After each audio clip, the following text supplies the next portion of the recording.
Yo, yo, yo. If you scroll to this video, stop what you're doing right now. Stop what you're doing.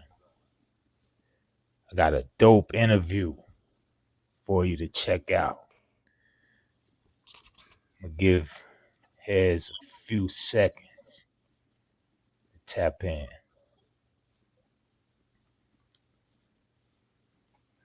So check it. I'm about to interview two artists, right?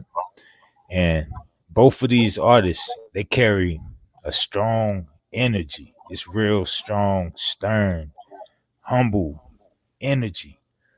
And, the energy, it draws you in. And they dropped this album. I ain't gonna tell you the name of it, but it's real deep. To me, it's like a book. Have a whole bunch of jewels in it.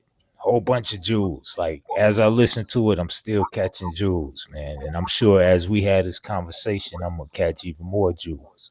When I listen to the beats, I'm catching different intricacies of the beats and stuff. So this is gonna be real dope, real interesting interview. So right now, I have Veteran Eye and PlunderDawg. Yo. Yo, Peace. peace. Assalamu alaikum wa rahmatullahi wa barakatuh. How y'all brothers doing tonight? Excellent, Grateful. man. Yeah. Excellent. Just finished Sunday dinner. You know what I'm saying? Just finished Sunday dinner, huh? Twirl a L after every meal. MF Doom style. Rest in peace. Food. We want food. We need food. We need food. Yo, what was you grubbing on? Just a traditional Sunday dinner. Some yard birds, some yams, some Brussels sprouts, some rice, cornbread. Sounding good over there. Sounding good. Yo, Poncho. Peace and blessings. How you doing, man? Can't complain, can't brag, just grateful, Yo, welcome to the platform. Thank you for having me. Bismillah. I want to start with you real quick, man. On the cover it says PlunderDawg, right? We're gonna get right to it, bro. Okay. And I'm seeing Poncho, the honcho, Yes. pop up, when you spitting rhymes. What's going on? Like, introduce yourself. Is it PlunderDawg? Is it Poncho the honcho? Let us know. Okay, so that's a bit of a backstory. Wow, good question. How can I? So my name is Plunder. Plunder. Plunder means to steal or to be stolen. My people, if you have color in you have melanin, you know that we are of a stolen people. Plunder comes from that, just to try to keep it short and sweet. Pancho. Pancho came from another backstory of someone gave me that name because they called me somebody else and Pancho just stuck.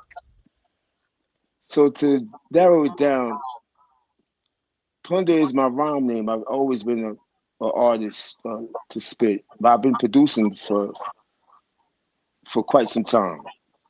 But a lot of people didn't know I produce until, I wouldn't say as of recent, but let's say as of recent. And well, Pancho, the honcho, had to come forth.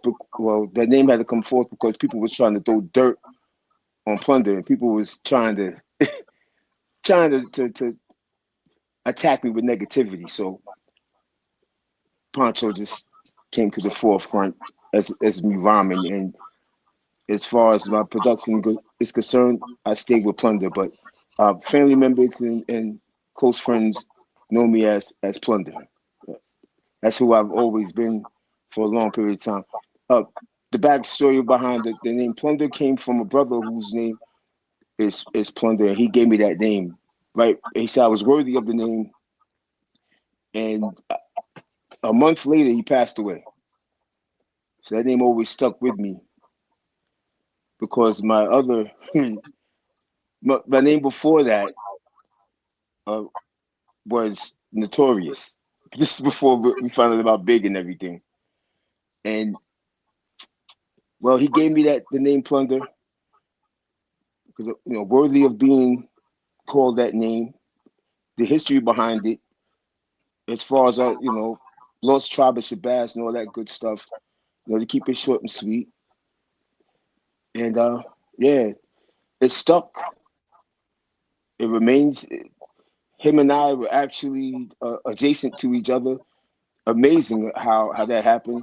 And this was like that was like the first time I met the original Plunder. And people who know, they know how that go. But to be honest about the situation, that's who gave me my name. And again, as soon as he gave me the name, after meeting me and knowing my heart and my intent in life, it stuck and he passed away. So it's like that was something that he passed to me before transitioning.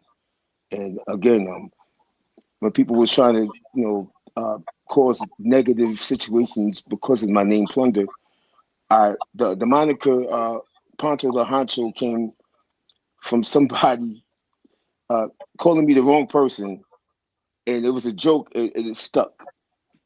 Because he said the man said something about me being a black Mexican. I think I was Pancho Villa. It was just something crazy, so it stuck. So that's how Pancho the Honcho came to existence. It's a lot more, but I'm not going to bore you guys with the with the long introduction. It's Book's fault. He asked the question. But yeah, that's pretty much it. And as far as PlunderDawg music, at first, PL Underdog, PlunderDawg music. My brother Cairo, may Allah be pleased with him. We started a lot of underground hip hop in North Carolina together. A group called Top Notch, actually and factually. That snowball into us meeting Ninth and all this other stuff that happened from there. But to give you a brief history about that, we were always deemed as underdogs. So my nickname from Plunder, if people couldn't call me Plunder, they would call me PL. So PL Underdog music is where it all comes to be. And also one of my favorite producers is Jay Dilla. And if anybody knows Jay Dilla, name was Dilla Dog. And it just, all happened to fall into place, but not copying him. It's a homage. Now I look back at it, but PL Underdog music. And if you are or have ever been an underdog, you understand. I'm not speaking for a vet, but people who deemed you to be counted out and lost, and you arise from that, from being consistent, being humble, and being who you truly are in this world, and having compassion for the next. It outshines all types of negative and doubtful beings in this world. So yeah, I root for the underdog. I am an underdog and forever will be an underdog, even if I'm on top. This is what I am. So yeah, PlunderDawg music. Thank you, ladies and gentlemen. Yo, Yeah. I'm still tripping off of the black Mexican. Yeah, he called me a black Mexican, man. He was okay. So what it was a brother of mine was dealing with a chick, and the chick's boyfriend, significant other, we didn't know about. He ended up telling my friend, my brother. He was like, "Yeah, you and Poncho, get it, whatever." And he's like, we looking at each other like, he has him on speakerphone. So we look at each other. He's like, who's Poncho? He was like, yeah, the black Mexican dude you have with you all the time. So I'm like, You know, he's like, yeah, he think he could take from. Yeah, it was just a long, drawn out misunderstanding. Which you laughed and it came from a joke of that. And he, from there on, my brother kept calling me Pancho. So it was an inside joke, and it turned into that. So, and we all know who Pancho Villa is. You know, it, like modern day, well, not modern day, but like he was a Robin Hood, from the rich to the poor, right? Mm, mm, And he was for his people, you know. And then, really, I took that from my ways and actions of me being the brother that I am. I got you covered in any weather, no matter what the weather, I got you covered, you know. That's when we adopted that, and it's true, poncho. And you wear a poncho when it rains, when it's stormy. How life can hit you. You, I'm not a fair weather friend. I'm there, even when it's raining, storming, cold. I got your back. That's just what it is. So I adopt all of that, and it's all of these are attributes for me. All these names are attributes. Plunder is the foundation of me. Same person. I don't have multiple personalities or anything like that. It's just it just happened to be, you know, how superheroes are. Or maybe a villain will have an alias. That's just uh, that alias was given to me. And again, it's a gift from the Most High that Word, they stick the way they stick. So yeah, it word, wasn't anything crazy. Yeah, mm, alhamdulillah. word. Indeed. Yo, vet. yes, sir. Yo, man. It's been a minute since I've been able to sit with you in a setting on this platform, But I will say this. Every time that I do talk to you, right, it's like I am on a platform, the conversations we have and the content that we share amongst each other, I always learn something and it's inspiring and motivating, right? And it's a dope convo when we build, man. So I'm just interested in knowing, man, where your headspace is since the last time we've actually talked. And, you know, just as a reader, we haven't talked about literature, So I want to know what's on your plate as far as literature. Let's start with that. I got the book. I got the book that you gave me. I've got through a chapter. That's the gods of Egypt. The Yeah, the gods of Egypt, right? Yeah. Yeah. Uh, Yeah. or Egyptian gods. I'm still finishing up a book called "Vibrate Higher" by Talib Kweli. Okay. Um, and another book I scanned through it that I got at the same time. It's called the Meta Human. I believe that's Deepak Chakra. Mm. Um, so them the three main pieces now. And I got a few PDFs that I revisited one because of a conversation that I had with Brian Staples from Larval Studios. It was like a nice educated debate about the shape and dimensions of the earth. So the Mhm, book is mhm. called Beyond the Poles by Giannini. It's like written in like 1943. Uh, so I've been scanning through that lately. Uh, but yeah, them the main four that I've probably had my head in the past couple months since we last spoke. Okay. Bet. Now the reason I had asked because I had read a book not too long ago. I can't even remember the name of it, but I had read a book about Black Wall Street, and so when I was checking this album out, I was like, wow, I had just read a book about it, so we was kind of on the same page and whatnot. So I just thought that was dope, man. So what was going on, man, when you first was in the headspace of thinking about this project, the Weed House on Black Wall Street? I mean, the first thing first was just the excitement to work one on one with Plunder. Obviously, we got a unexpected chance to work together with MNRA. Um, but that was several brains and creativities in a room. So when we first uh when we first met, which fairly recent, past 24 months or less, um, we met at the Flatiron on the sidewalk at a show. Somehow just ended up standing right beside each other. And from like the opening couple exchange, introduction and conversation, it was like kindred spirit energy, you know what I'm saying? Um, Neither one of us knew we did music yet. Mm. Um, we definitely knew we had a passion for hip hop and passion for being a higher person. You know, we kind of knew each other's spiritual growth immediately, that kind of thing. We just chopped it for about 30 minutes or more.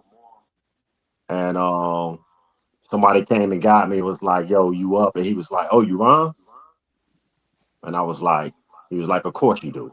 And so I went in and he's like, of course, right? After the conversation we just had. So rock. And from there we just got to know each other immediately. More. I knew he made beats. I didn't really know. Oh, I'm trying to think. Did I learn he made beats first? And then I found out he rhymed. And then I found out he was part of Skeleton. So it just all kind of came full circle. But going back to your question, basically, we talked about doing the album not long after there, and it was just a matter of patience until we was on the same page. And um, part family just walked in, my dog in here. So um,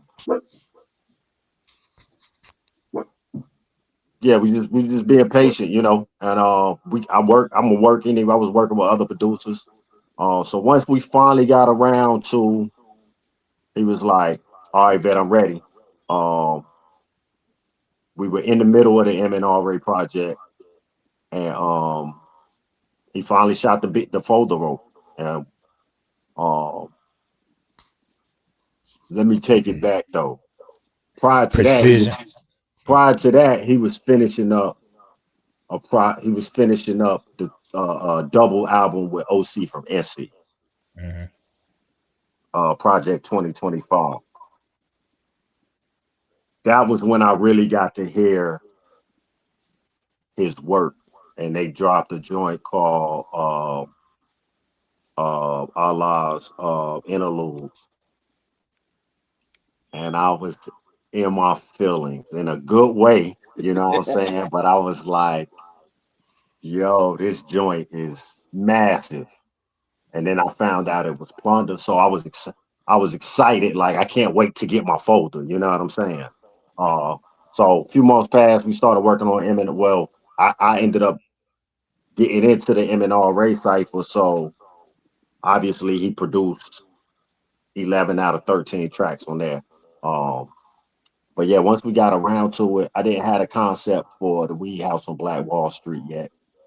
Um, I was probably playing with some ideas, but I can't really know where I'm gonna go until I start hearing the frequency. You know what I'm saying? Um, so I just started writing. We went to the studio for the first session. I laid a couple of joints, played those. I was really excited with what we had, and then one of which was Juno Mineta. So that was already money because the Weed House on Black Wall Street is like really three three paths heavily that just kind of come together, right? So Black Wall Street obviously is about financial growth, literacy, especially amongst our community. It's also a history lesson to when we were strong in that area, like all across the country. You know, we'll go back to that. And then obviously the hip hop part, it's gotta be fly, the rhymes gotta be dope, beats gotta be dope, it's gotta be entertaining. So like we always say, like you gotta entertain, educate, and empower. So those were the three paths that ended up coming together. So Juno Manetta inspired the money part. So I was like, you know, how can we make money? Because we all like dollar bills in our pocket, you know what I'm saying? But we wanted to still make sure that was an empowering message about money. So Black Wall Street jumped to the front. I'm a 420 guy. I'm a medicinal 420 guy as well. So I always like to cater to my 420 audience. So I just brought those two worlds together. I ran it past them. I was like, "What you think about the weed house on Black Wall Street?" He was like, "What about the herb house on Black Wall Street?" I was like, "It don't ring the same." You know, it's like weed and Wall Street, the W's. You know, it's just like it just ain't gonna ring the same. You know, because you want the educated, or the nerdy listeners as well as like just the common guy from the block. Just let's go to the weed house. You know what I'm saying? So them two kind of merged together, so both parties could feel included. You know what I'm saying at the table. So that's about how we came there. And once we knew that, we like I said, we about 3 records in. I think Work was another one. So Juno Manetto, Work, all that already fit. And then I clearly knew where to start writing. Then he sent the second batch of beats over. And I think in there he was even more intentional because it was like Keep the Faith and all these other records to fit like this time, this 1920s kind of a time state we was trying to recreate, you know what I'm saying? Mm. Yo, now on the intro, revenge. You got the word revenge. It's strong. Mhm. It's like commentary happening in the background. So it's setting like this standard for the listener. Yo, plunder. Indeed. It's like you setting the tone before veteran is coming in with the incredible wordplay that he's gonna bring. So where's your head at? Pause. When you in the production room and you thinking about the intro, did you have this, music in mind when you creating that? Is you thinking about the intro, or is this just something that you're like, you know what? Let's use that as the intro. So when I'm creating, it's like I see it before it happens. If that makes any sense sonically. So I ran across the soundbite and brought it to Vet's attention. Like, and we spoke about it. He was like, "Well, we'll fit it in somewhere." Uh, the, the backdrop of Revenge, it fit the soundbite, right? I got heard both of them together. When I tell you the chemistry between Vet and I is like uncanny, it's like it's a, a, a psychonic link. Mm. You know, he put it. He said, "Well, we got to use this for this," and we put it together without even talking about it. So to answer your question about where am I at, whatever I'm creating, making beats is we have the ability to bend sound. I don't know if other producers think that way, Again, I've been doing this for quite some time, and what made me fall in love with it is the ability to bend sound. But if you could travel within that sound, right? Because everything is mathematics, right? So being able to break that down and see something before it happens and then put it together with the math and the sounds together brought us to the point in the place where that sound bite matched the backdrop. Because when Vet heard it, he was like, "We got to do something with this." We didn't get a chance to put the lyrics to it. We're not done yet, but nonetheless, like we wasn't able to. But that sound bite and that backdrop was built for each other, Found his way and on the album, made his way to the front of the joint. You know what it I'm made its way saying? to the front. Again, as I said, it's a as our brother just said to you, how we met. Like formally, it's like I've known Vet forever. That's what my our souls are like linked somehow. And yeah, here goes this beautiful project. So working with him is like breathing. He Just said it best on Precision of Elephant. Rich, mm-hmm, righteous teachers. We wise, mm-hmm, intelligent. mm-hmm, Hmm. mm-hmm, That was really the. I mean, like I said, I was trying to get back to the main question, but yeah, like going back to like when we met, and then knowing that we knew like immediately we were like, I was like, oh, so and so and so and so, and it was like, yeah, it was just we were just like really like confused at how we hadn't met each other yet. Like it was really confusing, you know what I'm saying? Right. Um, well, I was in California for 12, 13 years. I was with a group, blah blah. He was like, well, shit, I know. He was like, oh, I know the group.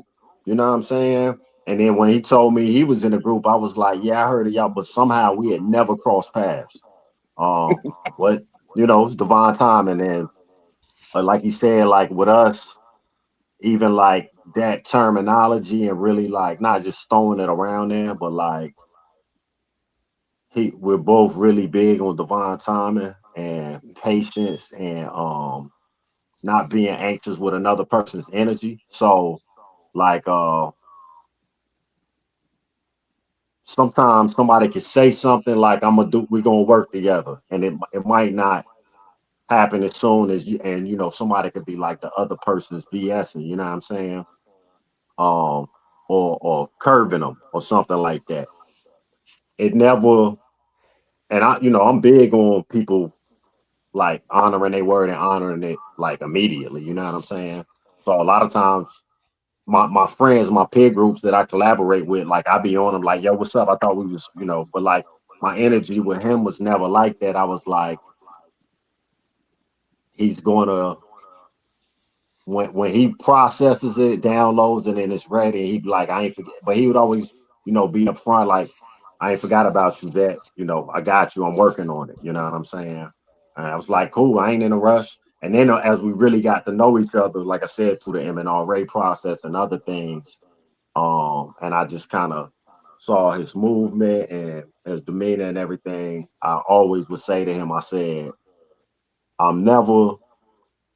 One thing I know is to never rush or speed Poncho up, you know, and it's just if his timing is on divine timing, and I also know, that he's a praying individual. So if you spend that much time with the divine, then I have to trust that your timing is on a schedule that man can't really speed up. You know what I'm saying? So um, once we did finally get to work, it wasn't a long process really at all.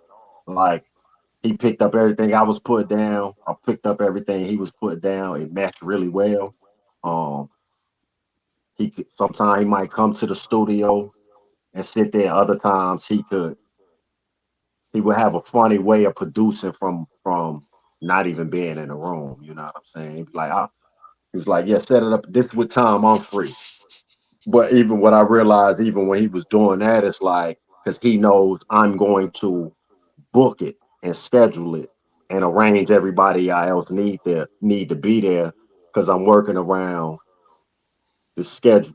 What I'm thinking is his schedule. You know what I'm saying? And then he might not be there, and he'd be like, "How it go?" And I'd be like, "She went amazing, bro." You know what I'm saying? He was like, "Cool." Like it was also like saying, "Man, I know I don't have to babysit you."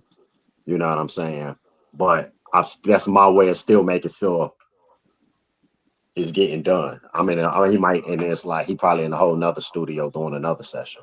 You know what I'm saying? So that's producing, but he has his own very like you said, like cerebral way, and I'm an intuitive person like that too. So we did, like you said, like really have or we still do have a like really telepathic way of being able to work, you know, in synchronicity and not have to be sitting there right beside each other when we working, you know. So I, I I got to I get add. that sense when I listen to this album. I can feel that. Yeah, what you about to say, Plunder? I was just gonna say when we was doing the MNRA project, right? All right, so that process is 7 MCs. Is it 7 or 8? Right? It was 7, right? Seven, yeah. With 7 MCs underneath 3 minutes, right? Uh, no longer, not even 4 minutes on the track. So your bars maybe maybe 4 bars. Maybe Vet four, fit, maybe eight, yeah. maybe 8. It depends. So like Vet fit in. He came in like at half of that album, and right then and there, even before then, as I said from conversations, right then and there, he was already. He hear it, he sees it, boom. I don't have to tell you that, book. You already see it. You heard the man. Like he's he's a phenomenal MC. It don't take him long to formulate or find the direction that he's gonna go in. Once he's locked in, he's locked in. The bones to our MC10 was already there. No pun intended. The bones was Mm-hmm. already intact from that to where when we did start on the last Wheat House or the Wheat House on Black Wall Street, Mm-hmm. we were from our conversations we already built it. All we had to do was just bring it into fruition. Mm-hmm. So what I'm aiming to say is that I seen that in Vet way before. As soon as he tagged in, he looked at me and was like, "Yo, that's who came up with the bar with the time frame of how many MCs could be on there." He looked at me and was like, "You did, didn't you?" So we already have been in tune with each other to put a project like this together, like to embody hip hop, to to leave an exhibit in our museum, right? I don't call them catalogs. They they definitely are a museum that the listener walks into with their ears, that and they're in tune with that third eye and get the chance to embody the lyrics, the vibrations from the beats, everything. When I tell you that the brother Veteran Eye is an elite MC from top to bottom, like a total package from top to bottom, from his performance to his cadence, the content. These type of MCs, this type of gift doesn't grow on trees. To be able to be in tune with that and to collaborate from it, like as he said, from afar down, you don't have to babysit Vet. He already he's already a juggernaut by himself already. So yeah, it's just all coincided. But to be able to do this project and when we came with the premise of it being the Weed House on Black Wall Street, to break it down to those who don't know, weed it's not anything that's going to hurt you.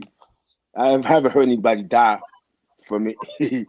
It's actually a herb. That's why I suggested the herb house. But is actually a herb that helps you with, cognitively, help you with your thinking, help you with anxiety, calms you. It's not. It can help with cancer. Mhm. There's so many different types of things that come with that. And I'm not saying that it's something that is harmful to people. But Black Wall Street is something that was stolen from us, right? And what our people have yet to forget and don't want to practice upon. But then you have brothers like Vet and myself who see that our people have woken up. The chosen ones have awakened to put that into action. And we just want the next generation who's listening, who see, to understand that what people were telling you about your past, if you haven't checked it out, is they're lying to you about your people not being empowered or not being wise enough to run their own banks and run their own communities and run their own medicine. This is something that was stolen from us, and the generation that's to come after us needs to understand and that's what the Wee House on Black Wall Street embodies. You know, this is it's beautiful to be able to make a album that you can go back and listen to like 18 times and get 18 different jewels from it. You know, and it's not done. It's a timeless project. So that's all. Not to I be long. no, you good. Now, when I listen to this album, right, Mm-hmm. I use my imagination, and it's like a movie. It's like a book. Like I see it like y'all posted up in the neighborhood. Y'all got a weed house. You know, y'all, um, you know, creating uh an economy Mm-hmm. and using it for good wealth and elevating, the economy. But you're showing the people how to do it the right way, but you're protecting it at the same time, like with the joint with uh Hyro, Bip. Like Mhm. a joint like that, to me, I see it like, okay, y'all protecting it, y'all holding it Mhm. down. Because back then there were I feel like there were conversations being had like that. They actually were fighting back. It wasn't like they were just sitting down, laying down. They fought back when, Mhm. so this album reflects that very well in from my perspective. So I use my imagination when I listen to that album, and I find parallels. Like it almost reflects how y'all went back, but it's almost in the future as well because it represents, music. So the same way, you use the weed in the house, it's like music now. So I say that because I caught a lot of jewels. I caught jewels where you were saying, I caught the jewels, a Yeah. lot of So jewels. it was like partially we weren't there. When we do whenever I personally do a project like this, where we're gonna tell a story and we're gonna like educate and bring some history to the forefront, I gotta do my research. I got to get into that space. I got to get lost into that world. So I'm watching the history of Black Wall Street, not just Tulsa, Durham, Right. Rosewood, Wilmington, Burn. Like it was a lot of Black Wall Mm-hmm. Streets. So, and then you check the time period, like what else is going on. So it's like, what kind of cars are they driving? That's where Model J comes from, Model because J that's a comes from. Duesenberg. I was, Mm-hmm. uh, Mm-hmm. um, so I have to get lost into that world. Just I'm doing the same thing Spike Lee or somebody's doing when they're preparing to take a story to screenplay. We just doing it through rhyme. So I gotta go like get lost in there. Who was the first person to officially like be, or who was the first entrepreneur in the Tulsa world? It was a guy named Mr. Gurley. You know what I'm saying? Mm-hmm. Um, and one of those businesses was a pharmacy.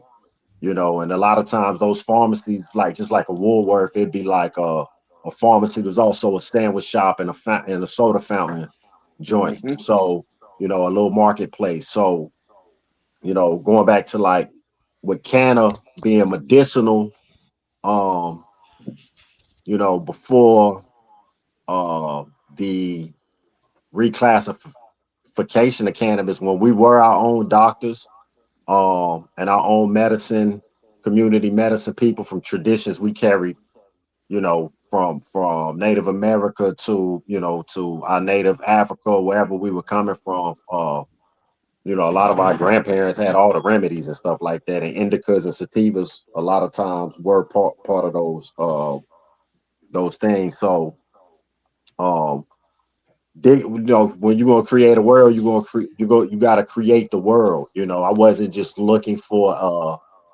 a fake woke way to talk about weed. You know what I'm saying? Mm-hmm. We really probably only talk about cannabis on 3 records out of the album. You know what I'm saying? So Mm-hmm. that was just the entry point where we could infuse ourselves from like a modern day place and create an imaginary world within a real world. So it's like, if Black Wall Street was here today, what business would I be into on the block that's bringing in economy, is relevant to the way I live my life today, but it's still positive. It's not, I'm not the coke, it's not the coke house or the gun house on Black Wall Street. So uh it's like the weed house on Black Wall Street. And then so uh the way you're responding to it now is like, that was exactly the approach. Was when this is done, like as we're sitting back looking at it, arranging it, as he's you know revenge and all of that stuff, like when you listen to it, will you see it, you know beyond just being entertained by some beats and rhymes? Like, will you see it? And by the time we released it, we got a write-up all the way from France, and I mean, we couldn't described it better than how they did. It was like, and I texted Poncho. I said, "Yo, we did it." Alhamdulillah. He was like, "We're doing it," because we already know the next story we're about to tell. But um, yeah, we did it. You know what I'm saying? Records like Ida B. Wells, which is crazy. I was having this conversation today, because part of the Black Wall Street experience too, like you're saying, is it is to also speak it back into existence. Is to get everybody vibrating on that accord and imagine it so that we can manifest that. Mhm. Um, but along with that, we did the record Ida B. Wells. And for those that don't know, Ida B. Wells was most well known for being an advocate in the Anti-Lynching Act. And here in the past month, or here in the time frame that we released the Weed House on Black Wall Street, we've had 2 or 3 known lynchings. Mhm. One right here in North Carolina by our Black Wall Street, Raleigh Durham area. So um, hopefully I won't see too much of that, but it was like, still it was relevant to this day, even though we wrote that story. That's literally 106 years ago of the story we were rebirthing. You know what I'm saying? Mhm.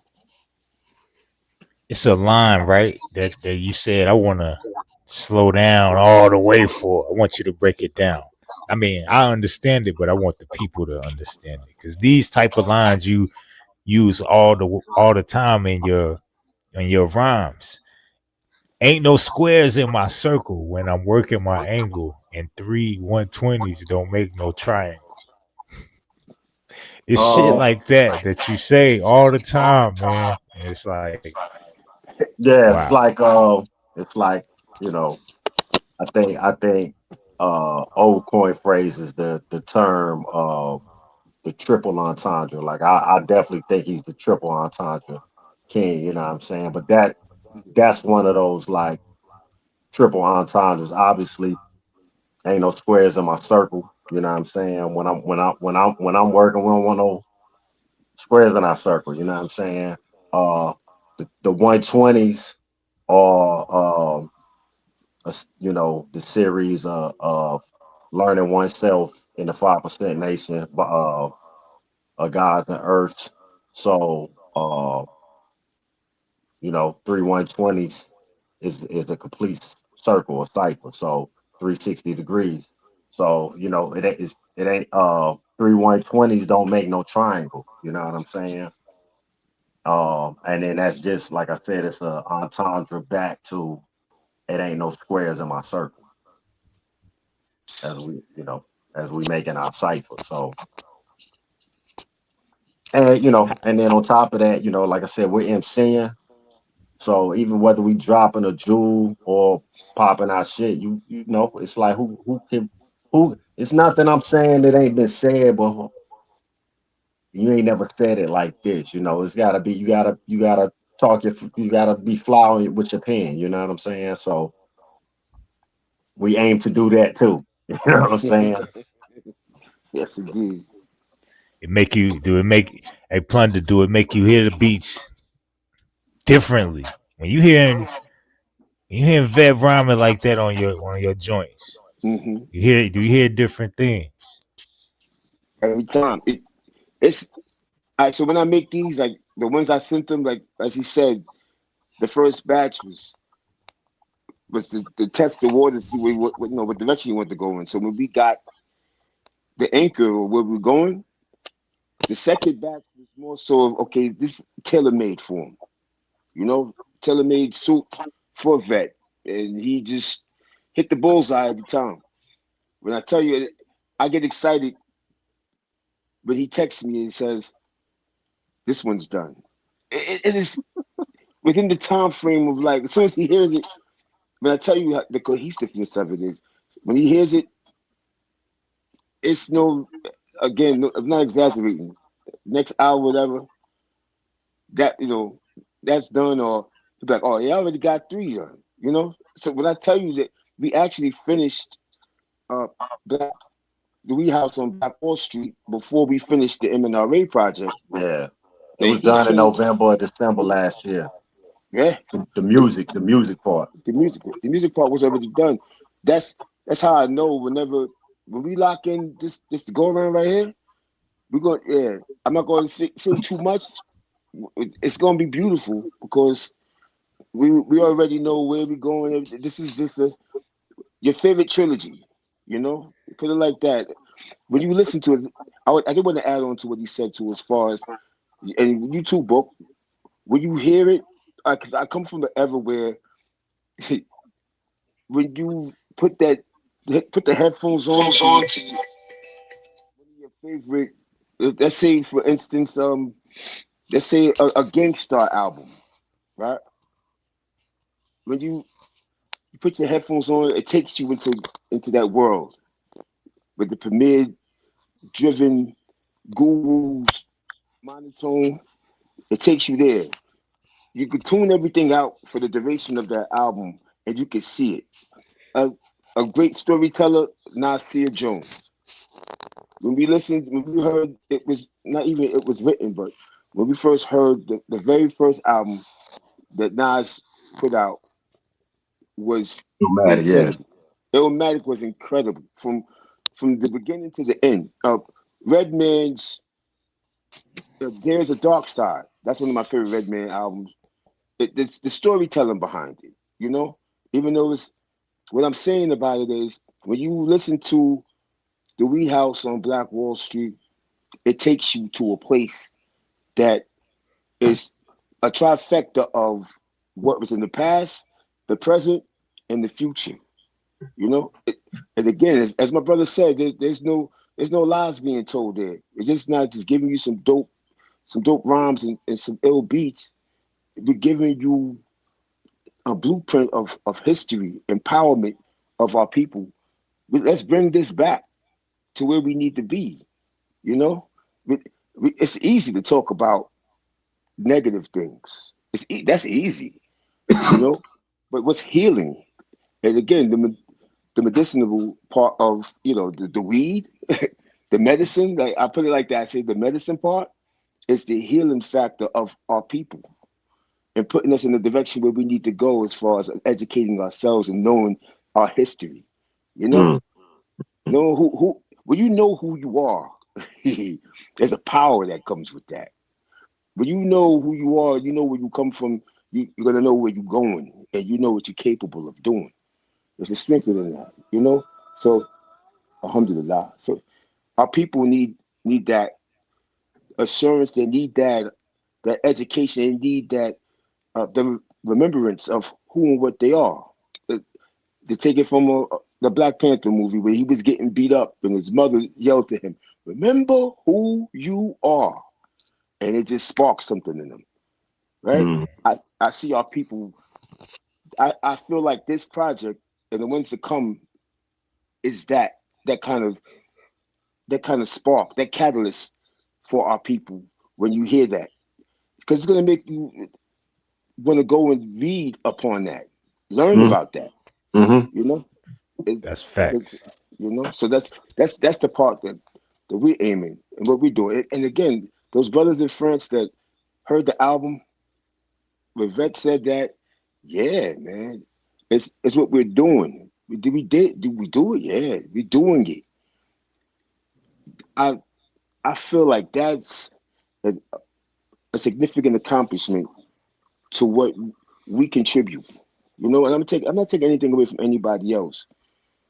We all have our different styles of what we do, but it's always good to sprinkle some truth, knowledge, and empowerment in what you do. I mean, you know, it's a different conversation to say what the CIA and what they put plants in our music to take our people off of where they, where we should be going. There was a time and point where in hip hop where the black medallions and that powerful speech was something that was changing the world. It was changing Yeah. something. Yeah. And then boom, they started putting more, I wouldn't call it nonsense, but it was more violent, more drug infested type of music that they started selling and putting down the black medallion and self-empowering and educational music, you know? Yeah. And it's cool again. It's cool again. I hope this interview doesn't put a target on this. But you know what? Even within that, a Yeah. lot of people know that we're protected. So that, yeah, this is who and what we are. And inshallah, we will get that to where it needs to be with the people. You know, the youth is a target for that. They need to know who and what they are. Those history books and the places, school's not teaching the children that look like us who who Shaka Zulu is. Ask a child who is Shaka Zulu. They look at you like you're crazy. They don't know you Shaka Zulu. Right. Right. Right. You know, they don't even know that our people created the banking system before whatever it is now. They don't know about that. They don't know who their black heroes are. They don't know that. So the, the platform that we're given is to be able to do that. It's our duty to do that, to do so. So as far as like the beats, I happen to be have a unique ear to where the soundscape just, as I said, it takes me to a place. I see it before it happens. It takes me to a place where it's like creating a score. It's creating a score for a very impactful and empowering movie. You know, uh, yeah, Exactly. That's exactly how I see this project, like a movie or a book. Love it. You know, it's like every song is like a chapter. Yeah. I mean, that's the goal. That's the goal. Of most projects. Sometimes, I mean, as MCs, we just in the ring, spawn and flexing our skills. Even and then, we're gonna sprinkle in the gems and the jewels because we can't help it. We just expressing ourselves. But it's like, sometimes it's just fun. Like we just in here, like getting out, it's just beats and rhymes, you know. And then when it's time to tell a story, when your spirit tell you to do so, it's still, again, like my OGs told me, you know, the goal when you create, especially within hip hop, but really in any form of creation, is to entertain, educate, and empower. It's got to be entertaining first, like Buster said. You know, you got to give them the sugar before the medicine. You know what I'm saying? It's got to be entertaining. People had a long, hard week. They don't always want to think, and you don't have to. That's why the beat and the rhyme got to be dope at the forefront. You know, but then if it's depth to the rhyme, if you keep listening, you're like, oh, what'd he say? Yo, he really talking, you know, he really spitting some shit, boom, boom. And you can grow with the album. It's albums I listen to 7, 10, 15 years later, or movies I watched that I saw as a kid, you know, Harlem Nights or something. And then when I watch it 10, 15 years later, I'm like, yo, I didn't even peep that, you know, because I wasn't ready for it. So, you know, it's depth to it, but it's got to be entertaining. But like what Poncho was just saying about that period from you headed for self-destruction to, you know, you know, to murder music to, you know, like, you know what? We ain't even saying nothing no more. We just linked up, blurring out over beats. You know, through them eras, what really happened is we got inundated with just the entertainment part. You know, it's like we're gonna like my man from one of my homeboys said was like, we're gonna entertain ourselves to death. You know, and that's pretty much what's happening now. You know, so we want to show by example, not being like, you know, that older generation of hip hop that's just talking about what the young gen is doing or what even the older gens doing when they don't want to speak on to each their own. Like, I won't need everybody to be reading a book on a rap record. You know what I'm saying? Let the teachers teach. You know what I'm saying? Let the breakers break. So, but we do want to make sure we're expressing our truth. You know, like when we got introduced to hip hop, to West Coast culture, gang culture, so on and so forth, that was educational to me. You know, I didn't know it until hip hop told the way of life over there. But in the midst of that too, I learned that all that came from the Black Panthers. So I'm still getting history. You know what I'm saying?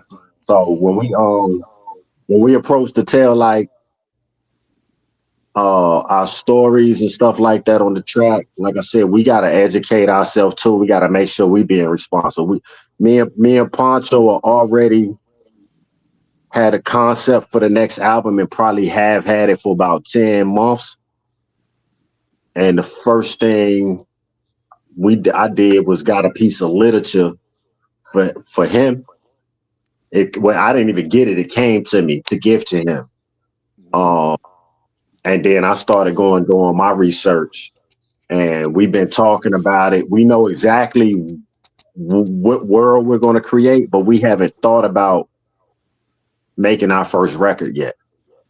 Like, we're really channeling and tapping into that, doing our research before we go write the screenplay for the album. You know what I'm saying? 10 months.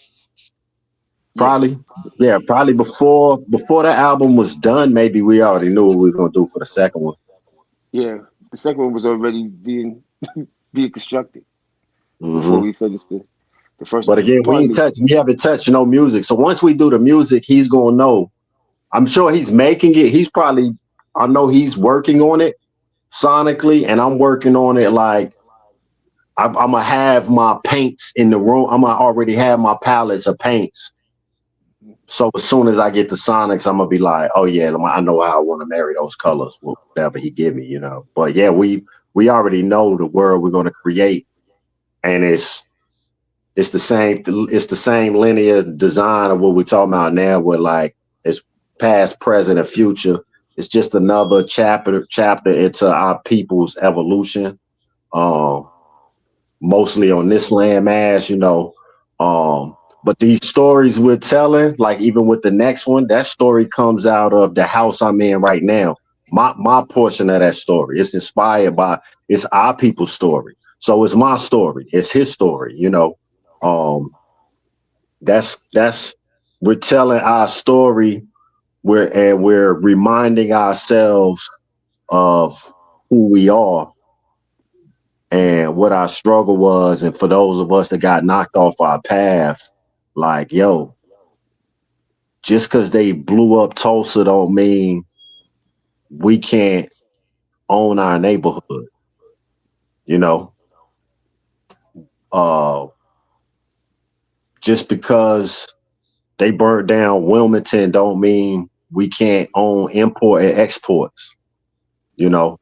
Um, so on and so forth. But let's start with one house. I know we can make a killing off of just 4 blocks. You Four know what I'm blocks. saying? Let's just start there. Mm-hmm.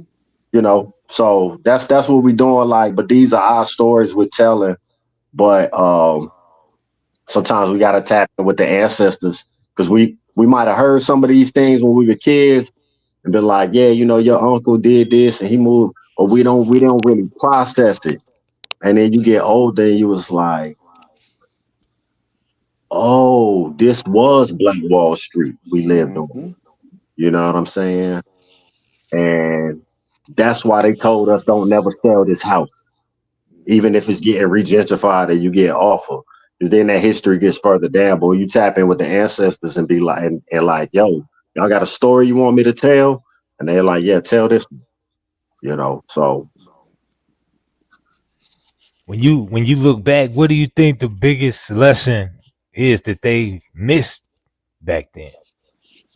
back when Like during that, like in our ancestors, well, during the Black Wall Street era.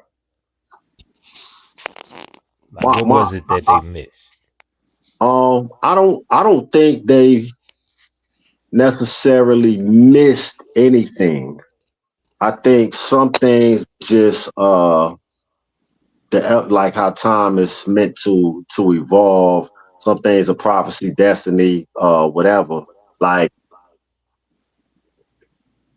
I most of that economic growth in the black community was during the Great Depression. So they was doing everything correct. Like it's nothing you can do when the government turns a blind eye or even assist in the bombing of cities when they come in and um literally dam up cities and put lakes over them.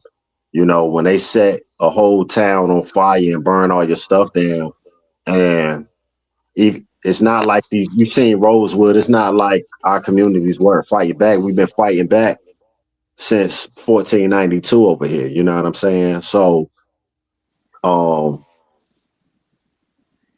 what we've done, what we did wrong is let them bury the history of it.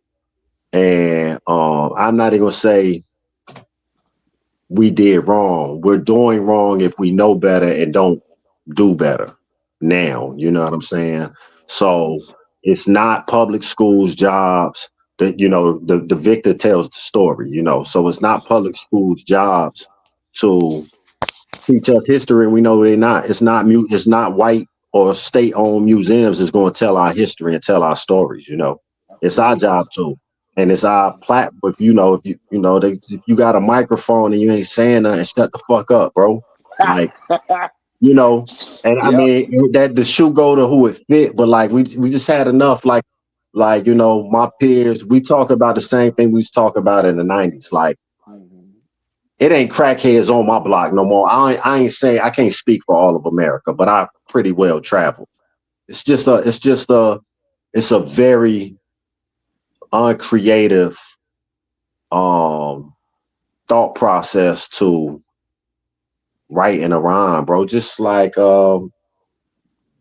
are you rapping for clout or are you rapping for a purpose? So, you know, again, to each their own, but I choose to create art with a purpose, and if you're looking for purpose, you'll find it. So whether it's telling our stories, whether it's encouraging us, to get out of the struggle and following, to answer your question, I'm not really looking for what they did wrong. I'm looking for what they did right and what we can pull in and apply today. You know what I'm saying? Community economics. I mean, really, that's the main thing they was doing, was making sure the dollar circulated several times before it exited our community. My Right. fault. Go. I ain't know Ponce wanted to add something to that. Oh, nah, you said it all for me. I Mm. But they did. So if it didn't happen, we wouldn't know, right? Right, right, It right, had right. it had to happen the way it happened. The backup with Vet saying is someone has to tell, the victor has to tell the story. When you let certain entities that try to bamboozle, the devil don't come to you with a mean look on his face. The devil, Shaitan, approaches you with a smile and a friendly hand. We want to help you with this. The blink of an eye, the blocks are burned. You know, sometimes that's the thing. Fool me once, shame on you. Fool me twice, shame on me. Our people went and did things differently after that, right? It's what they call a learning curve. So, did they do anything wrong? They just mistrust. Trust could go to the wrong type of people. A good heart. You might see yourself in someone doesn't necessarily mean that they see that. you know. So Yeah, yeah, that's the thing that did that. But that was a catalyst for us evolving from that. You know, and it spread from one part of the world to the other to the next. Black Wall Street was in places that people wouldn't imagine it to be. It, the truth is, wallahi, it is obtainable as we speak. You know, so if anything, the strength is in numbers and in education. You know, and it's going to get stronger by that. This is something that's attainable for us. hmm What they said, what they said about us was, we don't want them to know how powerful they are. They right, and so the ways of them distracting us, we seen it, we know it. When you again, you know better, you're gonna go better. So don't let these distractions keep uh making keep illness on your knowledge. yeah, You know, that's the point of it. The remedy to that is to stand on what's truth and what's righteous and to evolve. That's what that's what we're doing. Us even being able to speak the way we're speaking and reaching the ones that we have reached. It's not over. Alhamdulillah, it's not over. We got more ground to cover. And again, you never know how deep the roots could go with this tree and how high it can reach the sky. We don't know yet. We see it. You gotta keep growing. And the tree don't tell you when it's growing, if I make any sense. yeah. And like, and to add back onto that too, it's like, um, the only story that it seemed like we're ever told about our history is like once a year, once every 3 years, you got to get a slave movie. You just get a slave flick. You don't get nothing before that, and you don't get nothing in between now and then. So, um, like Plunder said earlier, like it's a lot of history. It's a lot of heroes that aren't taught Black History Month. One quick story in particular. Myself and Bip did a record probably 10, 12 years ago on the album I did called Ghetto Scholars. And probably about 18 years ago. And it was a story I told about a brother named Hubert Julian, Colonel Hubert Julian. the Black Eagle of Harlem. And I'm not gonna go down the road on his story, but when I heard it, it was so out of this world. I had to go Google it, and once I got home, I Googled it and was like, "Yeah, this dude is really." I can't believe I've never heard it. It's like the Black Indiana Jones for real, though. You know what I'm saying? And needless to say, we did the record, put it out, and about a year or two later, I get an email. And the email, I thought somebody was playing a joke. They was like, yeah, this is Bernard Julian, Colonel Hubert Julian's only begotten son. I'm reaching out because, first of all, I'm just amazed that you even know who my father is, and let alone that you made a record title after him. He was like, I was researching, working on a documentary about my father, and I was just Googling, and the record came up, you know. So that right there, like, really stamped pressing forward, making sure our stories are told through hip hop. And we're actually gonna work on a film series for him in particular. But the stories can be made, and you can put them in the ethers, and they gonna land where they want to land. Needless to say, me and Hubert Julian's son are like that now. You know what I'm saying? We're working on the state and everything, but it just meant the world to him that his father's story was told from some random MC, you know, in the ether somewhere. So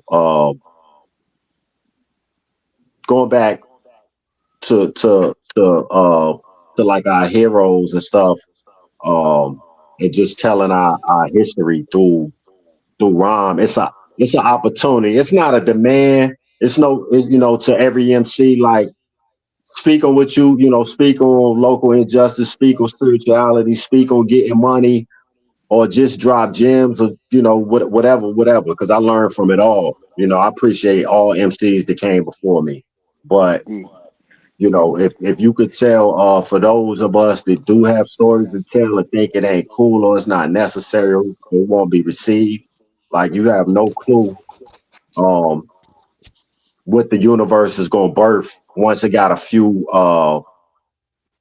faithful soldiers to go out and plant the seeds, or like the scriptures say, one man plant the seed, one man do the water, and somebody else reap the harvest. You know what I'm saying? So we just want to leave it out there. Albums like this might not reach their maturation for 4, 5, 6 years before people like, yo, these dudes was like ahead of their time with this story, whatever. And so it's one record on the album, which is called Warren G. There's another double, triple entendre. But when Tulsa was bombed, Warren G. Harding was president. And obviously Warren G and the G-Funk and the West Coast, so that's how we merged that story together. But he did go public, make it a national crisis or whatever, but he never sent no relief into Tulsa. I don't know of any arrest or anything. There was no restoration for that. You know what I'm saying? So even the director Warren G, we just, making sure we're accurately leaving the gems or telling that story, but in a fun, fly, and double entendre kind of way. You know what I'm saying? Beautiful. It's all kinds of, very. What's the most visual joint on there? You would say? All of it. I'm not just being biased, but every single one. You got another video coming? Yeah, we got a couple. We talked, Juno Manetta, Plunder really wants one for that. I really want one for Ida B. Wells, even more so now because of the lynchings. And then we got one. I definitely, I think the next one we will shoot will probably be Cotton Picking Minute. We got a treatment for that, and that one got the best reception out the gate, which was kind of shocking to me. But they got the best reception out the gate. Uh, and that one in particular, is really relevant to like just our movement right here. As you can see, I got on LFL and all. Plunder has a line of clothes and robes and so on and so forth coming down the road. So that record was really about, I say that in there, LFL and all, Plunder Throbes and Throwmats. Like we got our own cotton gins, started our own brands, you know. So that's kind of one of those records on the album where it's like we ain't just talking it, we living it, you know what I'm saying? And we want to really just kind of show that within the Cotton Picking Minute video, because we can do that and really put our own brands in it, so on and so forth. What about like say for the features on the album? Like, how did y'all go about discussing and putting say like Mr. Rozzy and Bip and It's M Shakar and and R.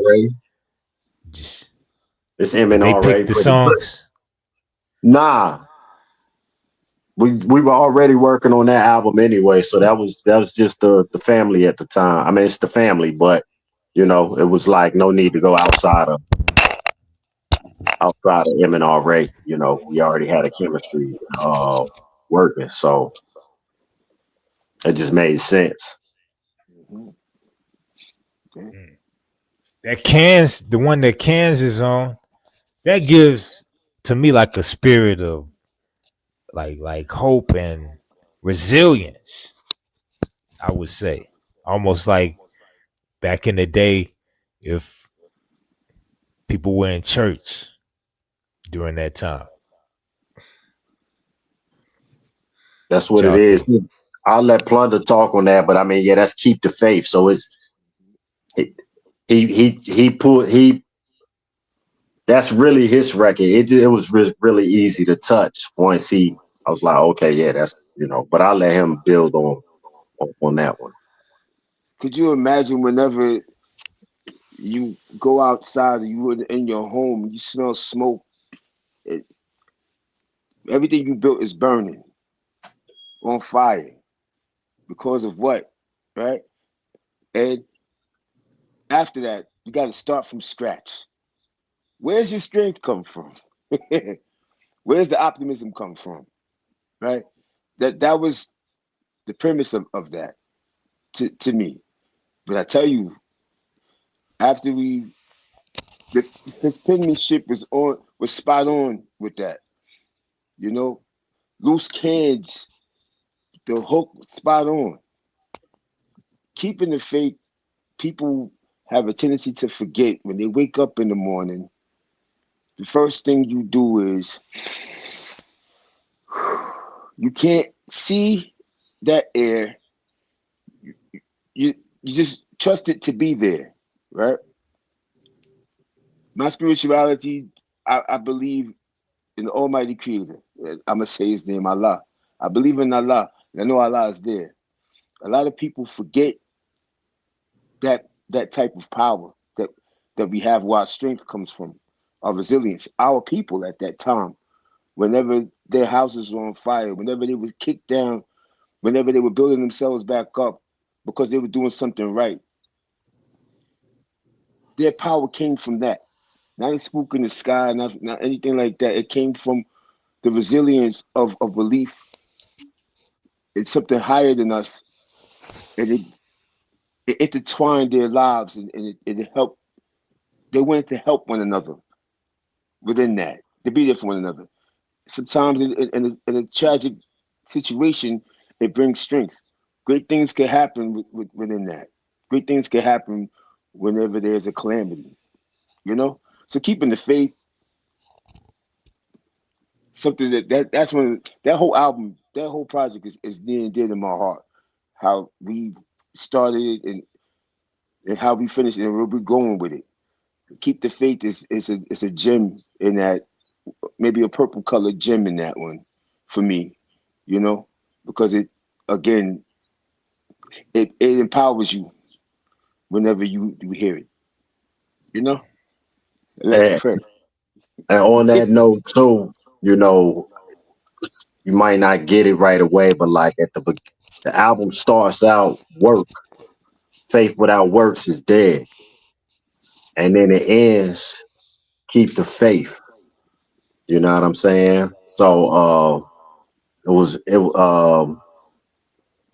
how the line go at the end, you could tell faith without effort is dead. Faith what I say, faith without effort is dead. Um you could tell I put work into my you could tell I put work in my flows. I got how that rhyme go? Tell I put work in my flows. I got I can't think of it, but yeah, it start faith without works and then it ends faith, you know, back on faith. So Mhm. that's the sandwich of the whole album. Story gets told in between there. 360 degrees. Yeah. That 120, 120, 120. To, to go ahead and to elaborate on that, that's that knowledge, wisdom, understanding. Mm. 120, 120, 120. That's, as he said, from the God body aspect of it. You know, when he said there's no squares in this circle. 3 120s don't make no triangle. 120. Don't make no triangle. The full circles where the 360 is. That's a 360 degree. Not a 180, 360 degrees. So within that, we started off with work. Here's what our work is dead, and we went right back to keeping the faith. It's a beautiful album, man. I can't express with words how how much of a gift and a blessing it is to me. I went on. If y'all was to perform this in one country, what country would take to it the most? But I was really shocked that a journalist from Europe was not only the first to do a write up, but they were also the most accurate and in depth title to title, Ida B. Wells and everything. That was really shocking in a sense. Even though I've seen like Nina Simone and Alex Baldwin be, you know, not Alex Baldwin, James Baldwin be, you know, kind of talk about their appreciation in Europe and so on and so forth. Even doing such a pro-black approach to their arts and stuff. So, but to kind of see it today, that was pretty shocking. I think it's obviously needed here most, um, you know, right here in the South. Um, I think as just hip hop lovers and wanting that genuine appreciation, performing it, you know, Brooklyn or like, you know, Brooklyn Museum or somewhere like that, I think would be, you know, it would be the most honor to do it somewhere like that. You know what I'm saying? But I think it's most needed here or like in Chicago and pull around. You know, I performed in the Pullman Museum in Chicago, but like somewhere like that, we'll put on the right stage with the scene set and things like that. You know, in America, somewhere, everywhere. You know, in America, it's the American Black tale. So Mm. I don't know Yo, if. What about you, Plunder? You know, I would say, Brooklyn? of course, without a doubt. But we had to go everywhere else. Russia. the Yeah, world need to know. the world needs to know. Russia, Europe, as Vet said, they were spot on with the description, and they knew exactly from the beginning to the end of the title, the track listing of what everything meant. When they listened to everything, they knew exactly. again, that's the proof of the truth of them knowing our people. You know, I'm being Mm. very wise with my words here, but they know that truth. I said Russia after I said Brooklyn because that man Putin said something about what was discovered over there and what the people look like on the wall and them being black, right? And then seeing who and what they are. In America, being afraid of that. You see? That Mm-hmm. that stretches all, as you just said, all around the world. That's where that stretches at. That truth is there. That truth is, lack of a better way of saying it, no pun intended, it's written on the walls. It's Really, written yeah, on the fact. wall. So this is something again that's going to be here even after we're not here. That's the aim, you know, for that to be etched in stone, even when we're not here. So for Mm-hmm. someone else to pick it up and realize that, you know, and to study it and find out that what we're speaking about is actual and factual and it's truth. And again, it's enlightening, it's inspiring, and it's necessary, you know? You seeing a lot of younger heads take to it and learning stuff from it. I do. Yes. It's amazing.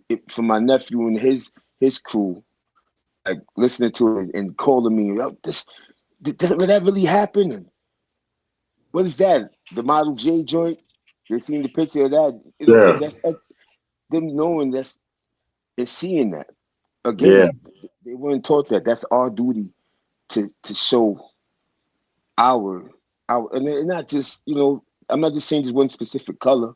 I'm saying it as far as like, your history. You want your family to know where they come from, you know? Mm-hmm. You want them to know where they come from. You want them to see the family tree and recognize that that's Mm-hmm. the same DNA that's in you. That's Mm-hmm. all. It's a simple thing. That's it. But yeah, I would say all over the world to go there. To spin back and say all over the world needs to hear this. You know. Not a lot of artists could have pulled this off. And you just said yourself, like the youth and people all over the world could take to this, man. I think a lot of artists should try to pull it off. They don't, like we not doing all we doing is we doing what we were called to do. Many were called few say that on that too. It was many rappers called the MC. I got chose, you know. But the the only thing we doing is choosing to tap into a higher frequency, and sometimes that's just being patient, that's being brave, when you venture to try to tell a story or do something that hasn't been done. I mean, we ain't the first person to tell stories. We're not the first person to tell historic. We all learned that from our elder MCs, like you said, Nas, all those guys are like my go-tos. The End, all hip hop is dead. I've studied those albums, you know what I'm saying? And the Great Adventures. So, but MCs should try to tell a story or just to take time to express themselves to the maximum of their ability Hmm. instead of just entertaining or just finding a safe space or biting the next rapper who looks like hot shit. You know what I'm saying? Hmm. It used to be a time when we came up where the first and foremost thing you wanted to have on lock D was originality. Originality. That was just like if you could even smell like another artist, you Get need to him go out of back here. to the drawing boards. Hmm. Now it's like everybody's scared to smell like a different artist. than what's in the room right now. You know what I'm saying? It's like, if Fly God is what's happening, we need to be as close to him as possible. Sound, style, vocal tone, ad lib, breath control. That's the wave. That's the pocket we need to sit in. You know what I'm saying? That's how it come off now. But like we came up, it was originality first and foremost. If you ain't even rhyming, just stepping in the room, I don't want nobody else in there to look nothing like me. You know what I'm saying? Um, Once you take that to the mic or to the SP or the MP, like I gotta have something in here that Pete Rock can't do. You know what I'm saying? I gotta have something in here Clark Kent ain't do. And that's how he find what machines he wanted. It's like, yeah, I need that MP, but I also need this over here because this gonna give me a little trick to make me sound different. You know what I'm saying? So even when I link up with a producer, I don't I don't like producers to be like, what do you like? I don't know, bro. That's why I want to work with you. I don't want what I don't want is this album to sound nothing like any other brick I put in the wall. You know what I'm saying? I want this to be its own unique book to sit on, and by the time even when we got to the art, Poncho Poncho was on that, like, because I submitted some artwork and he was like, this table, we got to continue setting the table so that this book sit on the shelf different from all the other books we written, you know. And that was our approach to this. But going back to what you're saying, my whole point was, it's an honor that this is what we pulled off with our first collaboration together. It's an honor that he chose to allow me to write to his frequency, and work with him and bring this to fruition. But I don't want to say other artists can't do this. Other artists need to try. So always try to do their magnum opus, their the thesis to their career.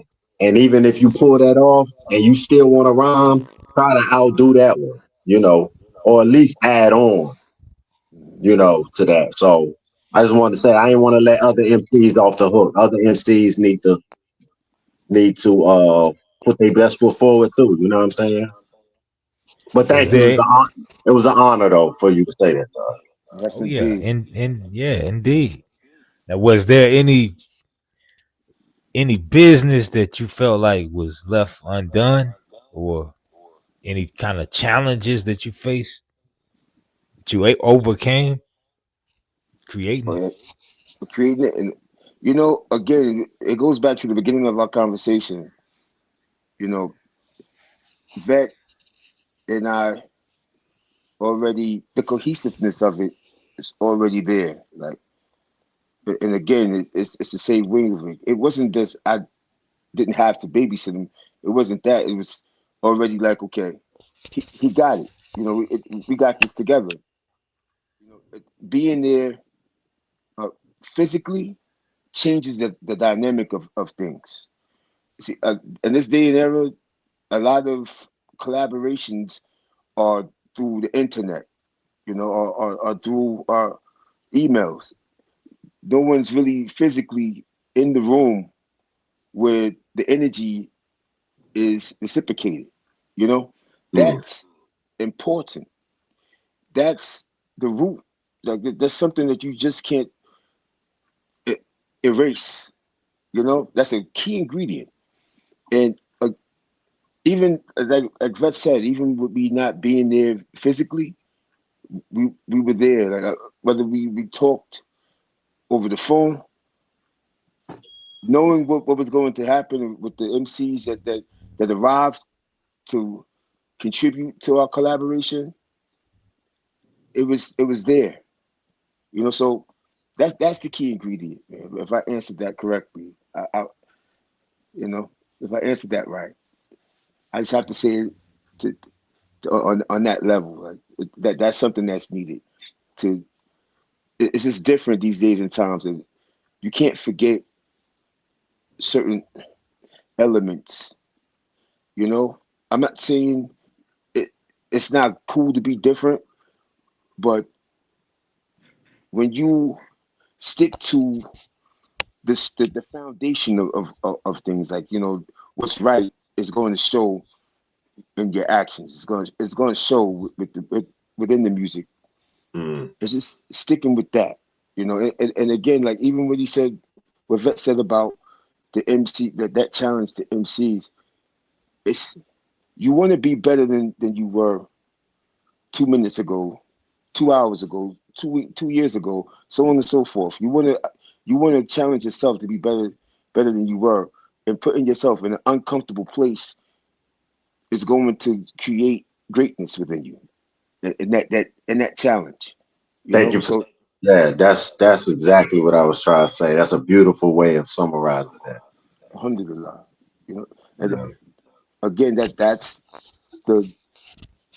the DNA of our collaboration with Vet and I. Like, you know, we we do our due diligence as to, okay, where we're going. We need to know the truth about it, and then we build it up, build the entertainment around it, because Mm. you know the gifts are already there as far as his rhymes and the soundscape with the beats. I love the way he set up with the canvas.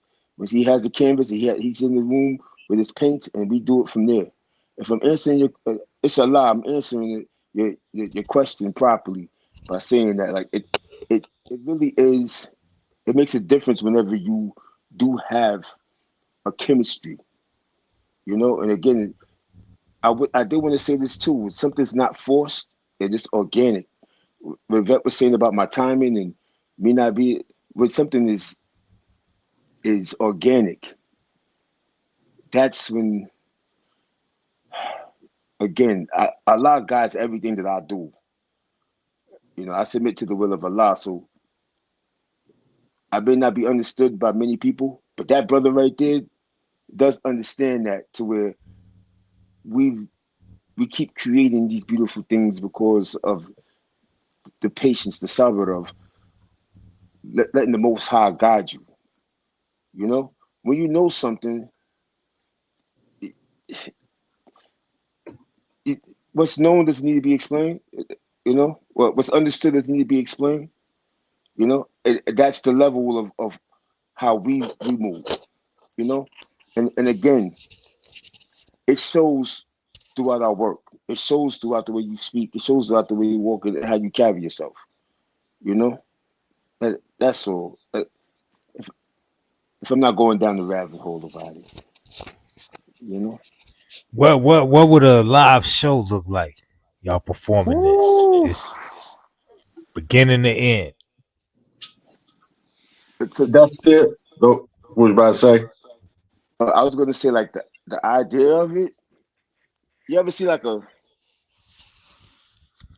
wouldn't say a Broadway show, but like how a play, you know, something like on that level. That's how I see it. You know, just to give a short and sweet answer. Yeah. Um, in the perfect world, it would be a whole. It would be all set design. I mean, you saw our approach to the first video.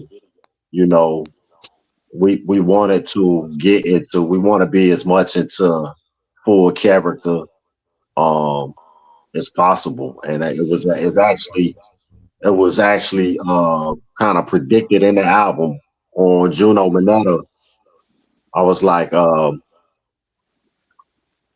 Poncho fresh out of prayer, creating new cuts like a surgeon. And I say I'm in the three-piece suit, poncho and turban. You know what I'm saying? So even when we gave you the work video, we were in costume. So um, in a perfect world, a large stage set with the perfect budget, we would like to build the world around it. Hmm. Um, but you know, just on a underground hip hop stage on a Friday night, it's just gonna be our two energies, which are actually like in the physical, they're probably like polar opposites, you know. Plunder brings a lot of live stage energy, you know, physically. I've been told I'm pretty laid back, you know, depending. So I think those two together would just be you would get the same balance in the physical, you know what I'm saying? But with that question being asked, we ready to perform them. You know, the thing about like as far as like the market I'm in, I've been really like trying to control the value of the product. So I'm not just doing a lot of stage shows. I think Plunder's always kind of been like that himself, but I'm trying to protect the value of the product, like whether it's this or even MC10. It's like I'm gonna wait till it's in high demand and see if somebody wants to not only pay for the experience, but maybe even if it was free, like show up for the experience. You know, I don't want to do it because I want to do. We're gonna start doing it when y'all. Until then, the book's on the shelf. We're about to go back and write the next book. You know what I'm saying? It's not. We're being present with what we're being called to do, and not like. In the meantime, the message is timeless. You know. So if you don't see that show for 5 or 10 years, it might be because that's when y'all was finally ready to drop 6 figures to see it. You know what I'm saying? The right promoter, maybe. Or you might see it next month on a pop-up. We don't know yet. But until then, we don't, you know, our imagination of how the show goes. Like I practice around the house all the time. You know what I'm saying? Just listen. Yeah, I'm listening to it. I'm rocking it. I'm like, man, I would love to rock these records. You know, got the show records ready to go, but we want the demand there. You know what I'm saying? That'll make So sense. yeah, I think it would be a very dope show performance. I'll be there for sure. yeah, absolutely. You know, and you know, product projects I've been personally been a part of. M&R, Children of the Moo, you know, like you said, Procession of the Elephant. We ain't even done that, and I got people that want to see that, but it's like, and on that same album, I got the record with Loose Wu-Tang. I want to see that live, you know, but I probably personally have 3 to 5. I don't know the count, but maybe 300 to 500 records in the vault, or you know, so or in the museum. 300 to 500. Yeah. Yeah, In the man, we be museum. working, man. We've been doing this for a long time. You know what Hold I'm on, saying? hold So, on. We gotta hit you know, time out, y'all. Time out, y'all. We gotta hit time out, y'all. I don't know. Yeah, All right, maybe. people that's watching. For the people that's watching, did y'all just hear what Vet said? He said he had 3 to how many? 500. Mm-hmm. Yeah, I mean, you know, I think That's next level. I've been rhyming for 30 years at least. Plunder may have a couple years on top on me. So that's a 10 song average per year.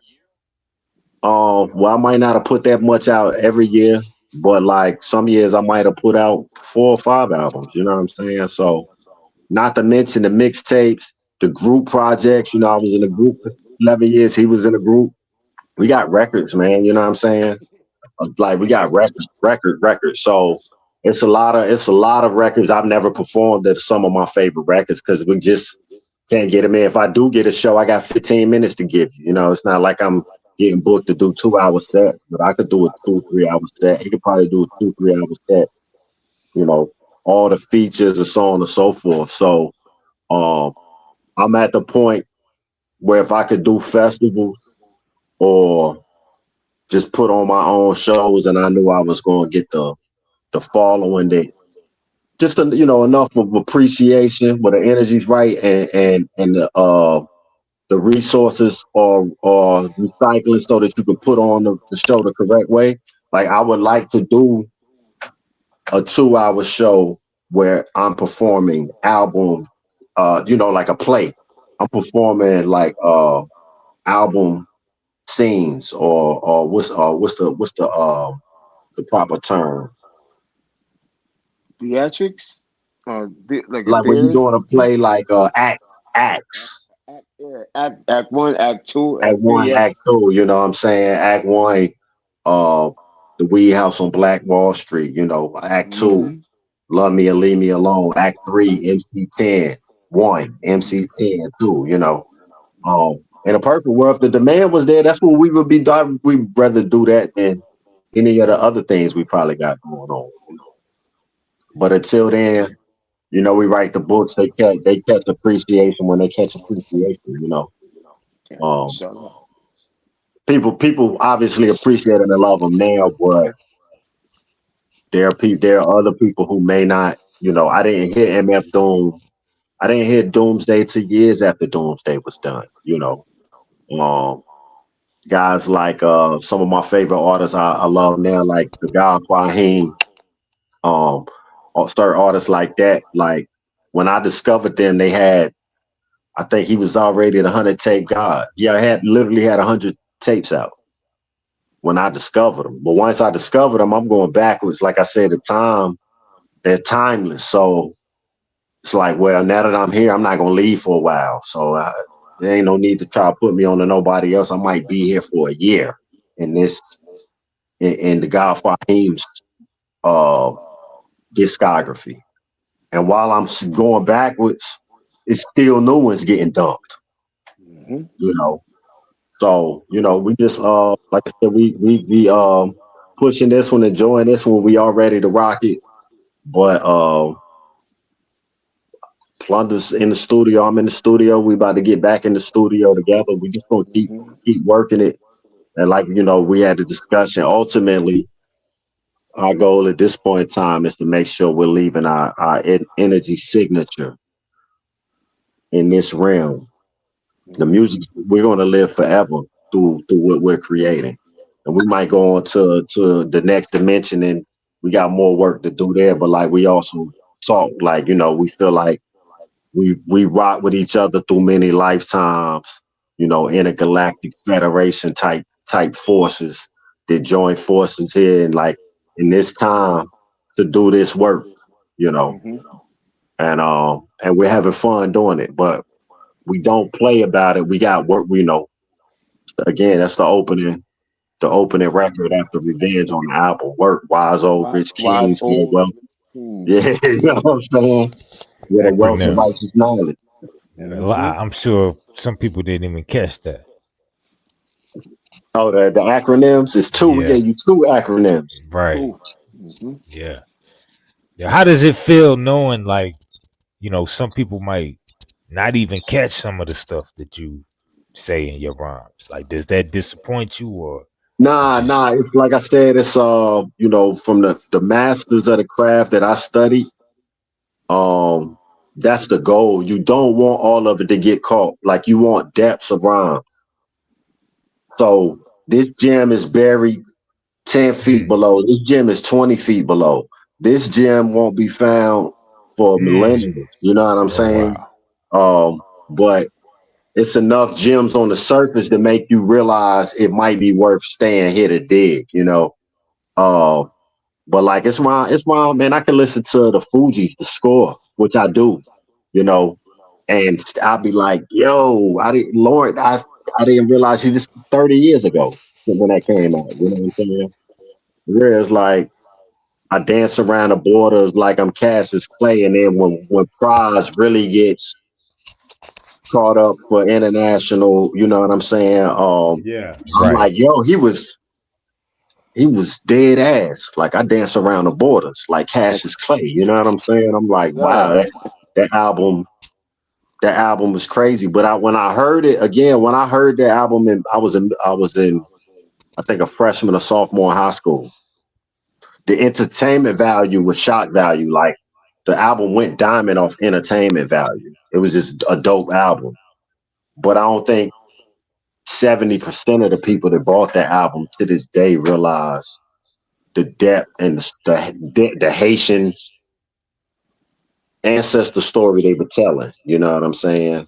Uh, it's a mass that I'm that same album. I'm getting it now that I really had a full revelation about people wearing masks.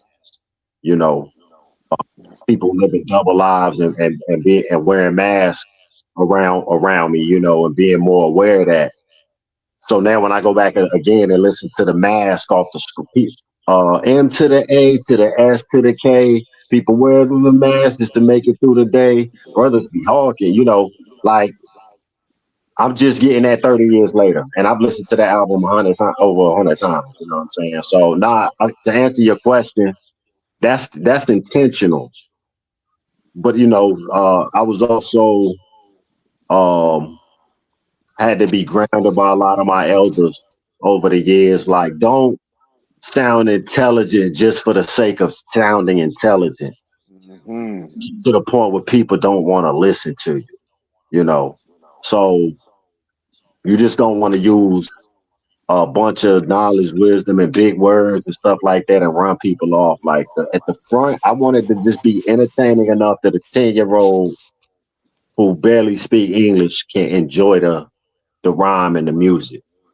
If he listens a little while, he might get some more broccoli in his mouth while he eating fried chicken. You know what I'm saying? And by the end, he finishes broccoli. You know what I'm saying? And your dessert was vegan with organic raw sugar. You know what I'm saying? And that tastes good too, right? All right, cool. So, like it's cool if they don't get, as long as they enjoy the music and they get something, we're happy. You know what I'm saying? So, when y'all was working on this, or when y'all creating, do y'all listen to other music? So, me personally, um, when I'm in create mode, I have to listen to certain albums. So the albums I listen to while I'm in create mode is creative mode is I listen to a lot of miscellaneous music, meaning what I'm building for the album, this for the soundscape. I don't listen to artists that we may listen to. Like I don't get that I don't want to listen to that at that point. So I wouldn't. I'm not saying I'll mimic it or feel intimidated by that. I'm listening to slow jams and uh, folk music, because I create beats. So Yeah, palate yeah, cleansing music. I'm in a whole different place and space. I'm looking for sounds to adopt to put for the next projects. That's what I'm doing at that point. So pardon me, I don't get a chance to listen to the new stuff that's coming out. And to be honest, like Vet was saying that earlier, man, I don't want to sound like that. It's not that I'm not impressed with certain individuals or anything like that. It's just that to focus and to be a on a level to where it's original and authentic. I don't listen to certain things. You know, I don't unless it's the music I'm listening to sample from. Because I always like when I listen to it before I sample or before I chop anything, I listen to the whole song. Sometimes I just listen to it 3 or 4 times. I get in the car and drive and listen to that. And that could be something that was created in 1949 or maybe 1977 or whatever. That's that time travel thing I was trying to say early on. Sonically, I'm all over. I'm everywhere sonically. I take this and put this here and bend the sound and make it to where it's mine, but it's in a whole different space. But yes, I don't listen to to everybody, not the new guys, and not the old guys either. I just I'm in a certain place now. When I'm not listening to that, and as Vet said, palette being cleansed. When I'm listening to the old music, I can hear what I've heard before, certain things, and it makes me nostalgic to that particular album. Like for instance, a, a Mobb Deep sample that Alchemist made of sample, you know, and but in that song, maybe we run across the same songs, and I get nostalgic from that.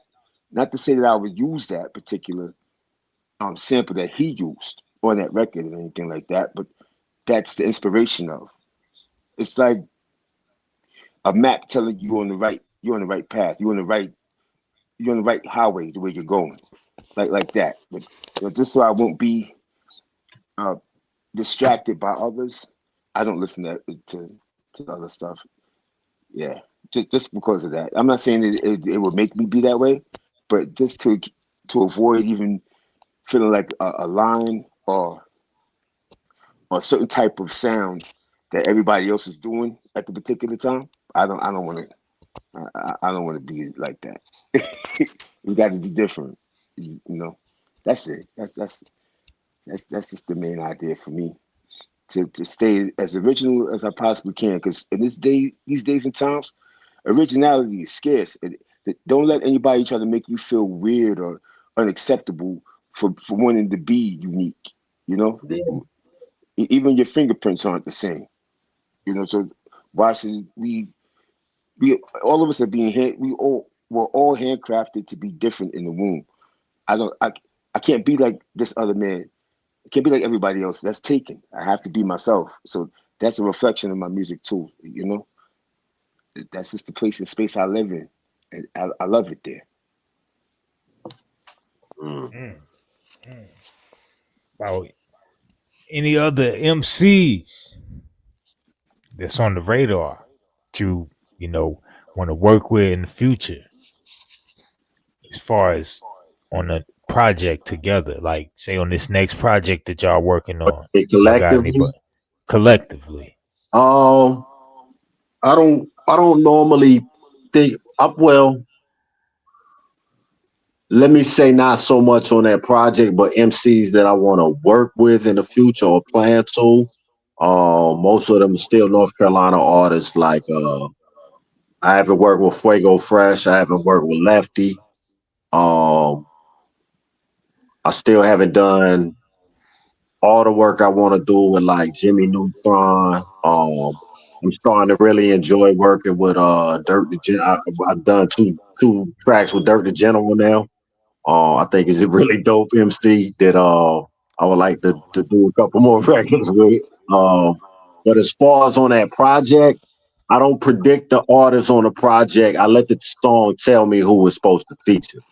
So until I really sit with the music, I don't know who I want to necessarily feature, unless I like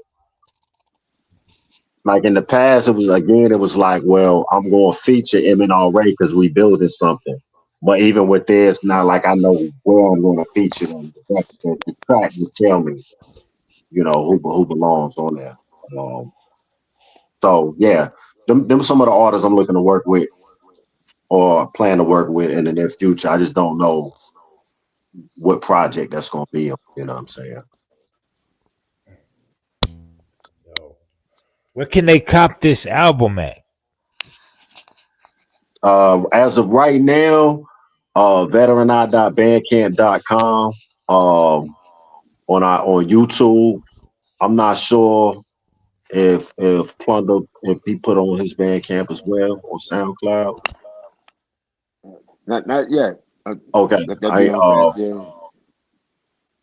uh so that's where it's at right now. I'm working on I'm narrowing down which vinyl store we're gonna start doing vinyls with. I think I know, but we'll be back to y'all with that as soon as we know, y'all will know. So but yeah, we are, to further answer that question, going back to videos, we release the music we didn't want to keep holding on to the music, but we are continuing to dress that story with more videos.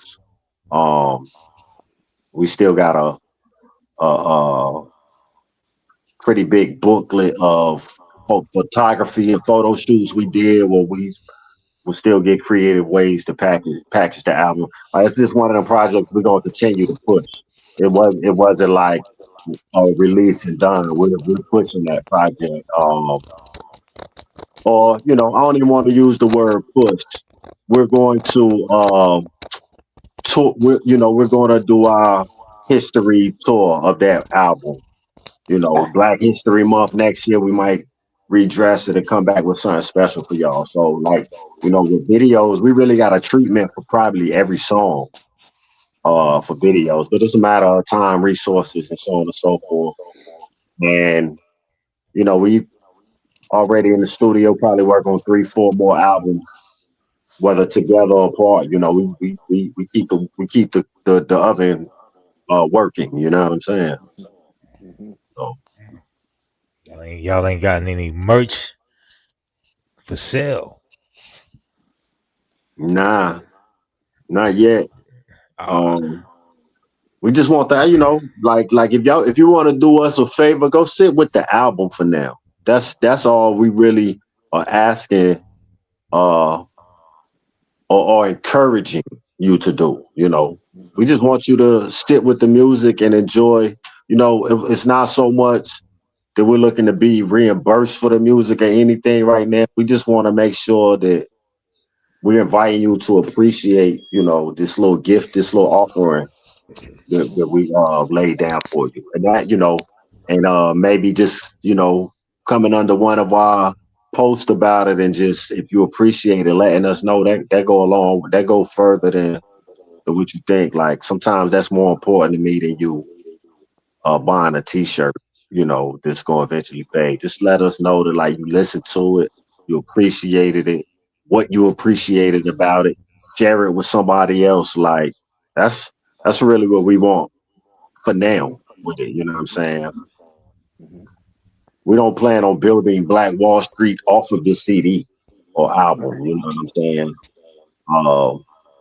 You can help us build that by just like vibrating on that page with us, like listening to it, sharing it, talking about it with somebody else. Like we really wanted to, as Plunder says, we really wanted to set the table, make an offering to our hip hop world. You know what I'm saying? So for now, just go listen to it. Bandcamp, YouTube. If you purchased it, share it, do what you do. But we will be coming with physical merch, physical music, and things like that. We're not in a rush to do that. But for now, check it out. Allah willing, like we turn it into a TV series. One, like I've built with people about the possibility of that. But in the meantime, we just gonna keep working on the next offering for y'all. You know what I'm saying? bro, this is a dope, phenomenal piece of art, man. Just a one listen, just like you were saying earlier, it's all kinds of jewels in here as I continue to listen to it. I'm catching new stuff. That's why it's like a book to me. I can visualize it, man. I can see the house. It's like I'm living in the house. Mm-hmm. So it could be a movie, man. A lot of people come knocking on that door. Mm-hmm. What's the main rule before we get out of here? What's the main rule before they knock on that house and enter? That's a beautiful question, man. Beautiful. Wipe your feet. Respect Take yourself. Your shoes off. Take your shoes off and relax, and make sure you get something that's healthy for you. Health is wealth, huh? Cash is preferred. Yes. I'm excited to see what this next project is about, man. Y'all sound like y'all got something real dope on the way. I mean, I already know it is, but yeah. So is there anything else? Oh, no, go ahead. Oh no, I was about to say, yeah, we like I said, we just don't want to. We don't want to leak the title yet, but we know where we're going, and it's again, it was unintentional, but the title means two roads. It's two different things. One which was like it's super organic to me and my history around here, and the other is super organic to Plunder's walk, and it's so we know like he's. I know he's like, all right, this what I'm channeling in, this what you channeling. So we don't know how it's gonna mesh, but we know it's gonna be beautiful. We excited. We being really patient with getting started. Like, I'm excited to hear what he on, so I could get started. I'm like, yo, whenever you ready, I'm ready. But it ain't no rush. You know what Right. I'm saying? He always says that too. Yeah, no rush. Shouts out to I know you just had Bobby Turnbuckle. I'm actually cooking up something with him right now. Uh, you could expect that. I'm always myself and Loose Cans got a series of projects coming along the way too. So um, big ups to our whole community, Greensboro, North Carolina, our friends in New York, LA, and Atlanta and stuff. Um, that we all collab with. We're not gonna name everybody. Um, but yeah, we working. This it's another chamber. When me and Plunder get together, it's an extreme chamber. It has its purpose, and we know what our purpose is together. And then we go get in other changes with other of our collaborators and figure out what that building need over there. You know what I'm saying? But it's a blessing. It's fun. We appreciate. We're honored, humbled to have the opportunity to collaborate with each other and everybody else. Um, we truly are humble, but don't take our humility, because we do this too. Like we get busy on the mic, on the boards. We do this too. We're very confident in what we do, but it's an honor because it ain't about us. You know what I'm saying? The culture gonna move forward with or without us. You know what I'm saying? But you know, we've paid our dues. We encourage you pay your dues. When it's your turn to show up, show out. You know what I'm saying? When it's not, show up anyway with a smile on your face and push the culture forward from over there, back there, up there, or over there. But when it's your turn, show up, show out. We patiently waited our turn. We here, and you know, Carolina got something to say too. You know what I'm saying? So, A We lot. got a lot to say. We got a lot to say. mhm. So get real comfortable on this journey. Put your seatbelt on, get your snacks together, enjoy the view on the way to our destination. Yeah? Mm. Yeah. That's facts, man. That's facts. Yo, man. Hey, this was a dope interview, man. We basically covered everything on this album that I could think of, man. Is anything that we missed? What's your Any favorite track so far, or Yeah, favorite what's good? three, or whatever, if you have one? man. I'm gonna go with the joint with the joint with Bib. All of them, man. I mean, mm, I'm gonna go with the joint with Bib. The Back 80. spirit of it, man. Hey, yeah. Everybody loves Haiti, that. man. And the reason I say it is because like it's like the album is flowing, it's going, but then it's like when that joint come on, It's it that gives street me joint. It's that it street joint. it to me it feels like all right, y'all, we gotta arm up. Let's get It's ready nighttime now, right? because It's it's nighttime. yeah, it's like all right, yo, we Last not line. let we not about to let them come and just take our Mhm. shit, yo. We gotta Yeah. come up Line. with a plan. And Yeah. so this the way I saw the album, and I'm just my imagination, Yeah, and let's go. just the way that I took it. I know it ain't probably the way y'all intended it, but I took it and ran with it as far as I could. I ran with it, so I'm looking at it like, okay, they went back. They had a bag, They went back. They're like, you know what? We're gonna take an abandoned building and we're gonna move in this joint. We in the abandoned building. We Hmm. hustling to get the bread, but we're gonna, take the bread and we're gonna establish an economy. Hmm. We got the power now, but we're gonna control it and we're gonna show these people how to overcome it. We ain't gonna allow what happened. this time to, you know, happen. But History. but it's almost like the way I saw it. It was like a parallel because it's like y'all were keeping it low. So it's like y'all went back, but y'all wasn't being vocal about it. Y'all went back, you're doing the work, but you're doing it kind of underground, kind of like Mm-hmm. underground hip hop. So on the surface, it's like you're representing the art of what you do on the surface of, with music, with rhyming and making beats. But beneath the surface, you got another agenda as well. So that's how I took it. Yeah. It's just me in my head, man. Good, Nah, good. you know, Imagination, beautiful like observation. Fossil, imagination is the key to yeah. success. You know. Yeah. So yeah, man, it's like a book to me, man. And then as I continue to listen, I just get more and more shit. Like with the car joint, you riding around. It's like y'all just you in the passenger seat, Poncho in the passenger, Vet driving. You know, Mm-hmm. then you got the cotton picking joint. Mm-hmm. Y'all getting fresh. I see the video in that, even though that's not the song. So all of it's coming together to me, man. It's like Mm-hmm. a movie, You're on the right literally. track. Yeah. You're on the right track. So You and I definitely could on. continue Yeah. that, bro. And I caught Jules. Like I caught how Pancho. I caught how you were saying, in your rhymes, basically how in so many words you was hustling. You was hustling your rhymes, basically. Or the beat, yeah.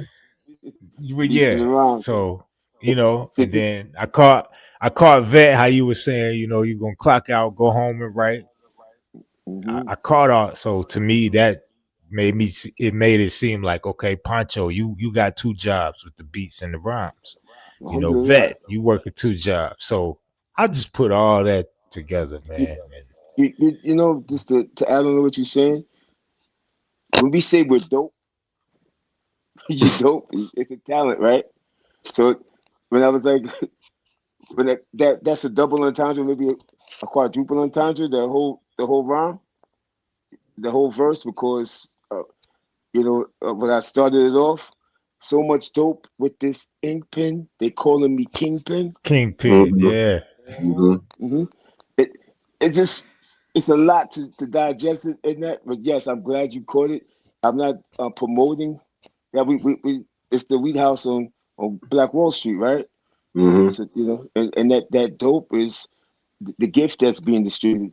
We could take that same mentality and do something positive with it. Mm-hmm. You know, we don't have to push poison. You You know. got you And then got the joint with Rozzy. yeah, he in the verse. It's the beats that I smuggle. What, you know Yes. what I'm saying? So, but yeah, the joint with Rozzy, like I said, it's a treatment. So, like the treatment for that video is actually the actual medicine um video. Where Mary Jane is an outlaw. She's literally is out. She was outlawed. You know, um. So we wanted to have a female actually representing the plant, you know, who outlawed and is a fugitive and ain't committed no crime. And anybody who houses her or gets caught with her is an accomplice, you know. And we're really literally just talking about a wild weed that grows around the world. You know what I'm saying? Um, and if it's so outlawed, it must have some real good qualities about it, you know. So just comparing it to farmer, big farmer don't like Mary. You know what I'm saying? If she was legal, they might not exist. So that's $1 billion industry. So we need to set Mary free and protect her. That might be our freedom from hospitals and medical insurance and Dr. Fauci and who, you know what I'm saying? So uh that's that story, it's just another story within the story. And that was Mary's story, about how long she's been outlawed. She just want a big lot of land like the rest of us, where she can grow Hmm. freely. You know what I'm saying? So Yeah, we just that was like, I guess, the gave me power. The Nas, I gave me power with the gun. That was like the I gave me power for this with the actual plant. You know what I'm saying? bro. Every joint on here is a banger though. I must say. And then the way Appreciate you got the features, I mean, it's perfectly aligned. Like I said, the joint with Mr. Rozzy. Yeah. Was that was he in mind when you made that beat? you Because it's a know, perfect match. that was Vets quarterbacking with Rozzy on there. Yeah, indirectly, because I know the brothers indulge in that. But however, Rozzy's his A his black take on hippie. that yo, that's Rozzy's lane. Black hippie. I am too, but yeah, Rosie's the black hippie. You know what I'm He's a saying? black So hippie. He's a yeah. flower child. But his take on that was when Vet said, I know exactly who to put on this. And we was like, yeah. Like around the same time, The Rise even fit right with the aesthetic of that. You know? His Hmm. storytelling is his standpoint on it. Like he's how can I explain it? It's like an out of body experience how he explains. If you listen Hmm. to that story that what he was saying, the story on that song, it says it all. You know, Hmm. puff puff pass, right? He Fell he asleep, seen the blunt in my mouth. his mouth. Yeah, it was a premonition. He had a premonition about something. So Hmm. yeah, And it's Rosie's theater. He's an actor, the filmmaker too. So that storytelling, he was just like perfect for it because he knows how. He naturally knows how to get into a character too.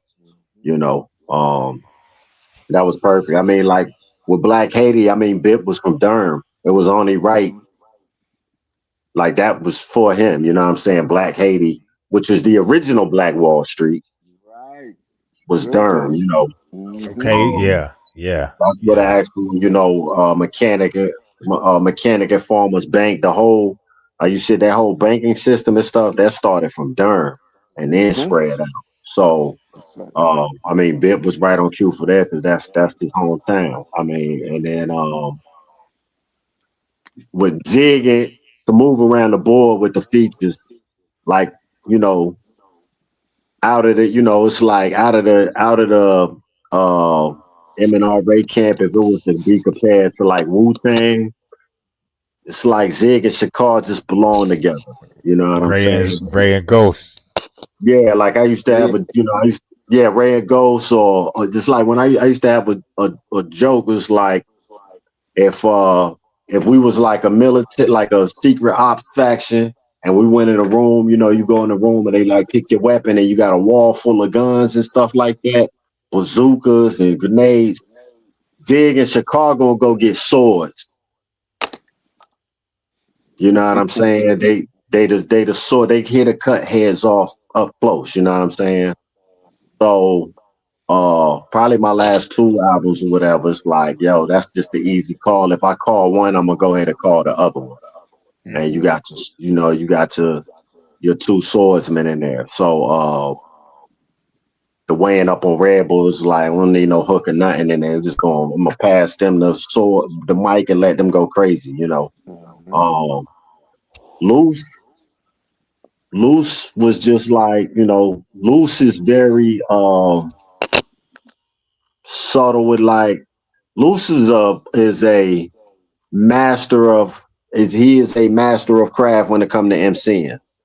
But unlike most rappers, he probably has one of the smallest egos that you'll ever meet. You won't know he rap unless one of us tell you that. You know what I'm saying? And he's gonna get busy, but he's cool with just hyping your show up. You know. So even on there, it was just like, I haven't found a place to like feature Loose or whatever.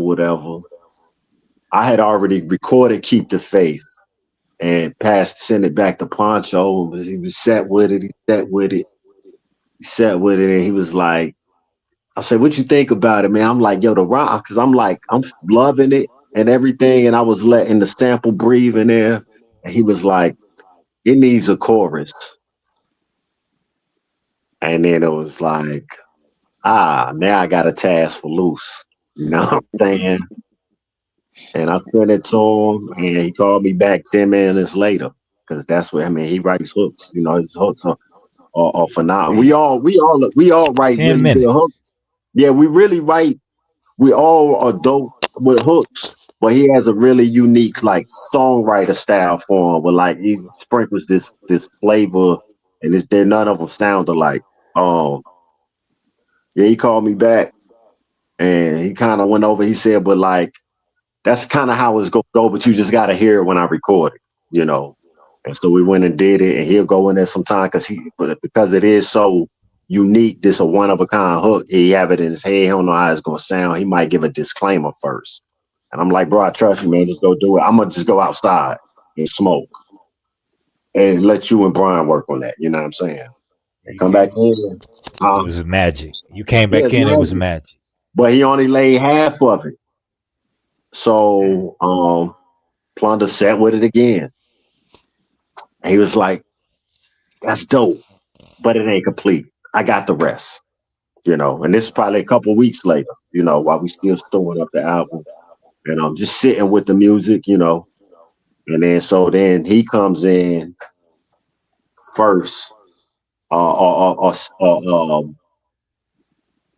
first, and lays that part. So that song probably wasn't complete for a month and a half or two from me laying the verses, sitting with it, then Loose laying half the chorus, and then Plunder coming in and filling in the other part of the hook, you know. And that's probably my favorite record. If I had to have one, you know, it's still tough. I mean, I love the whole album, but like, I think that's the one I'm gonna still love the most 20 years from now, you know. And it's just, you know, it's just I think it's just it's the most important one outside of the time and space we live in. It's just, you know, it's keep the faith, man. The energy on that record is high level, man. Yeah, and it's just a simple lesson that it's the one of them lessons, this the life lesson we here to learn. You know what I'm saying? Like, you know, there's highs, there's lows, you know, there's joy, there's pain. Sometimes the sun gonna shine, but there's rain, you know, but like just keep the faith. Every time we run into like the low in life, we get frustrated, we start doubting, and so on and so forth. You know, you look back and you say, you know, I could say to you like, has God ever really let you down? Ain't you here now? So you always been fine. You always make it out, right? Like, yeah, that's true. All right, just keep, you know, the sun gonna come back out tomorrow. You know what I'm saying?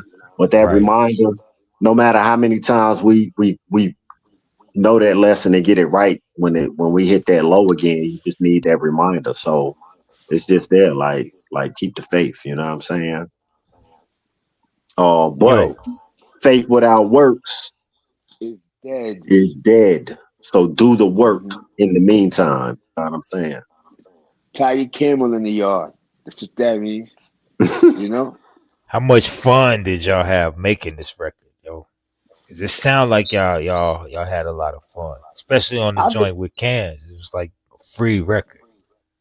I really love working with that. That like I love working with him. It's easy, but at the same time, it's a beautiful experience. You know, and to answer your question about the song with cans, I was in the studio that night, but he did it. And he did say the disclaimer. And when I heard it, like So he I ain't did do even that. He did do the disclaimer that night, right? Because he do that all the time. Yeah, he yeah. did a disclaimer that night. And I looked he came out, I looked at him like that.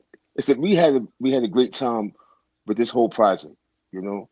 I mean, we what Stan Lee said about when it feels like you're playing, when work feels like you're playing.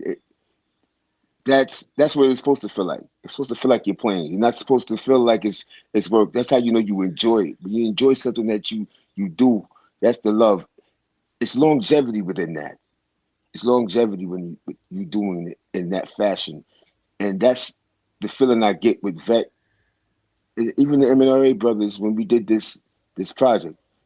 I really look forward to what the people are going to feel with this next chapter within it. But this one was beautiful to do. And so yeah, I know the next ones to come, it's going to just get better and better each time that we do it. But yeah, the energy with this brother, with the brothers, is unmatched.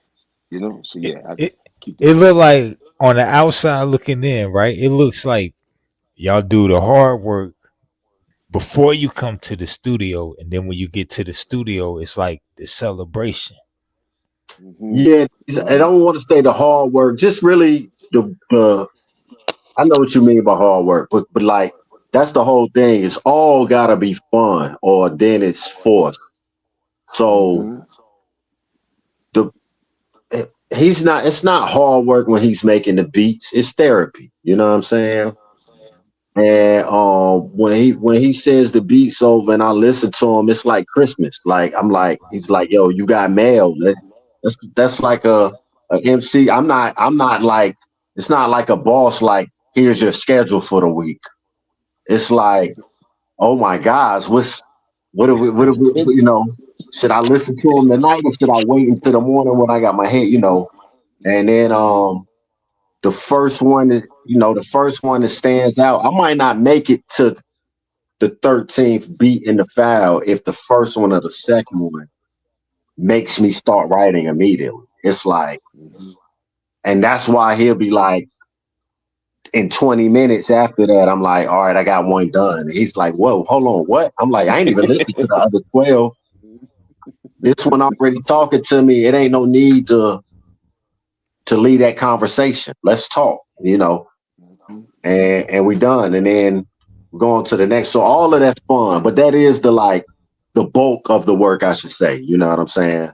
And so I'm gonna just sit there and write and write and write. So by the time I call Brian or whatever, it's like, how much time can I get with you? Because I could record. I'm ready to record all day. You know what I'm saying? Hmm. So hopefully we can get 4 or 5 in. But like if Brian want to keep going, I might keep going too. So and it's like, but after 2 sessions, sponsor like, how many we got done? I'm like, we got 7, 8 done already. We only looking for 10. He like, man, it's fast. It's like, yeah, but like, I ain't gonna play with my food. So if you keep sending it, we just gonna keep writing. But at the same token, if it's like, okay, now that we know what we dealing with, he got to go work on the second batch, I might be working with Snuff too simultaneously. Hmm. So it's like, cool, take your time. I'm gonna go do 2 sessions over here with Snuff Joint. We had that conversation before Book, and it's like that's kind of our workflow. And then if I'm, he fed me, he gave me, enough meals to work with for a few weeks. He might be back in the studio with OC, or with himself or whatever he got going on. So our whole like hip hop community has kind of become like this, like 4 wheels spinning simultaneously. It's like, he over here, Zar working with him, Snoff working over here, B Square working over there with this artist, everybody getting work done. But the whole process is fun. You know, the studio's fun. Yeah, by the time we get the playback, it's kind of the celebration. But then we could still not done because then we might spend another month or two arranging it, playing it. So like going back to your question about are we listening to other rappers and stuff? I don't really have time to listen to no. I'll make a folder. I'll make my who I need to listen to, and it's normally, Pick just dropped the album this week. I listened to it once, but I ain't got to sit with it yet. Snoff dropped the week before that. Same. I got 2 albums that I'm listening to mixes and masters on, so, and then I'll be arranging another album. So like that's part of the work too, is like when I'm in the truck or whatever, or in my headphones, I'm still listening. I'm still working on albums. Mm-hmm. You know what I'm saying? Now I'm in arrangement or listening to mixes or masters, so on and so forth. So when I do step outside of that, it's like to clean my palette with some classic rock or some jazz or some Michael Jackson, just something to like break the monotony of hip hop tempo. You know what I'm saying? But the whole process is fun. If it's not fun, take a break. Yeah. If it feel like work, that ain't the vibration you want to be in right there. You know what I'm saying? How often do you go in them phases where you feel like you gotta just take a break? And does it ever happen to where, say like Poncho is in work mode, so he's sending you joints, but you just in a mode or funk, or you need to take a month off? Does that ever happen? Month is crazy. It's a must. It's like when you in the gym consistently, you got your routine going. It's just part of your routine. It ain't no funk. It's when you take that month off that you're gonna find yourself in a funk trying to get back in the groove. Mm-hmm. So like, Yo, that's a fact, man. yeah, That it's the is a same. It's the fact. same thing. It's just another muscle we working. So at this right now, I'm not looking to take no time off. I might. Yeah, I'm not. It's just too much fun. It's too much fun. It's too many people working together. Like there were points and times where it was hard to find producers to work with or that wanted to work with you. It was hard knowing having index of 5 other dope MCs that you could trust. You know what? I'm gonna just put 16 on this and shoot this over here. Now I know 20 MCs I can call. Like it's nothing. I don't even have to finish. I don't have to do albums by myself. You know what I'm saying?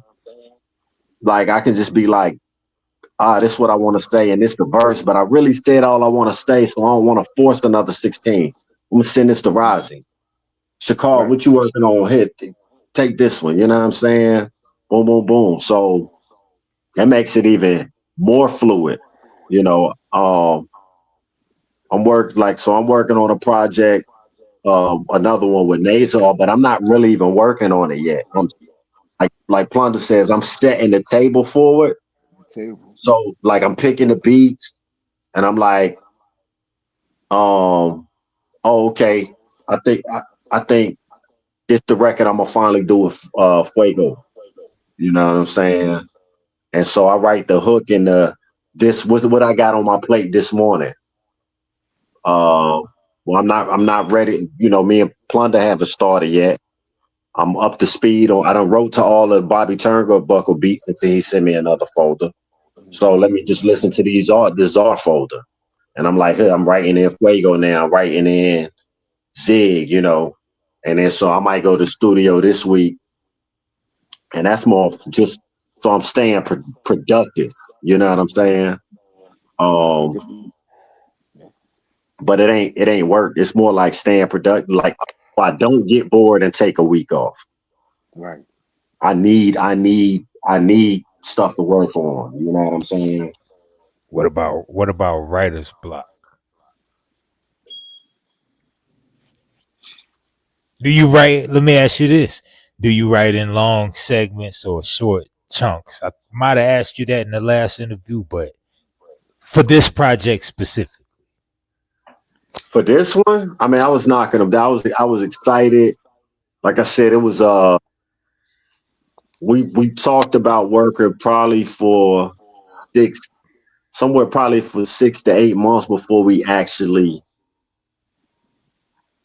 got to it. Before he actually knew what folder he wanted, like before he prepared the folder, got it to me. And then so initially I just wrote to the beats that jumped out and then we initially we went and had a session. I was taking my time because I didn't know exactly what we was doing yet. And then once the title came, um, like I said, the process ain't just writing on a project like this. Like I might be like, okay, Warren G, you know,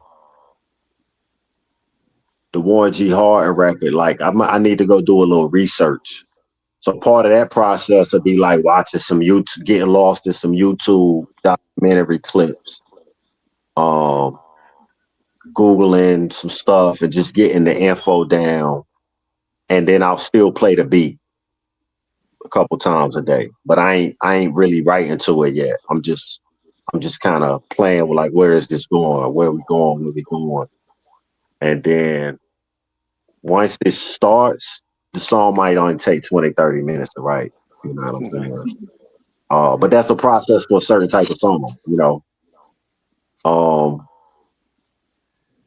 Song like Ida B. Wells,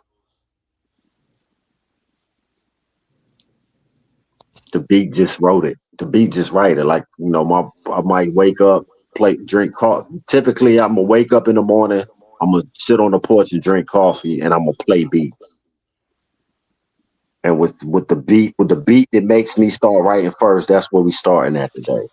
And it might be 4 bars for now, and then I get in the car and I'm still playing that beat, and it's just writing itself slowly throughout the day, you know, and it be done. But sometimes it just write itself in 20, 30 minutes. Sometimes, you know, like most Def say, I start around one finish for days, you know, because it's just more patient. I know where I'm going, but I need this to Double be as trouble. close. Yeah, it need to be, every line need to have it a strong purpose. So I'm gonna write that one line by line as it like I need that next line to be perfect because we building the steps now, and we can't have nobody, you know, whatever.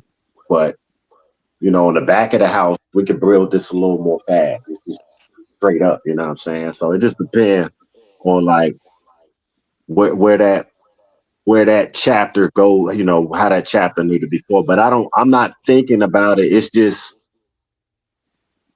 you know, you build enough houses, you just know how the blueprint's supposed to unfold. I hope I ain't rambling on that, but like, Nah, you not rambling. I yeah, you gotta know, correct myself. Now I gotta correct myself. I was wrong when you said that rhyme. I said double trouble, but it ain't double trouble. you talking That about the was most on definitely? that's on his album, right? Uh, that's hip hop. That's the first record on Black on Hip Both hop, Sides. yeah, Man. yeah. I had to correct myself. Yeah, Yeah, I didn't know you was called. I didn't even know that's what you was. Right when you said double trouble. But yeah, yeah, you yeah, know, love. It's called love. That's love. LOVE and I. Yeah, NLC, love, yeah. yeah.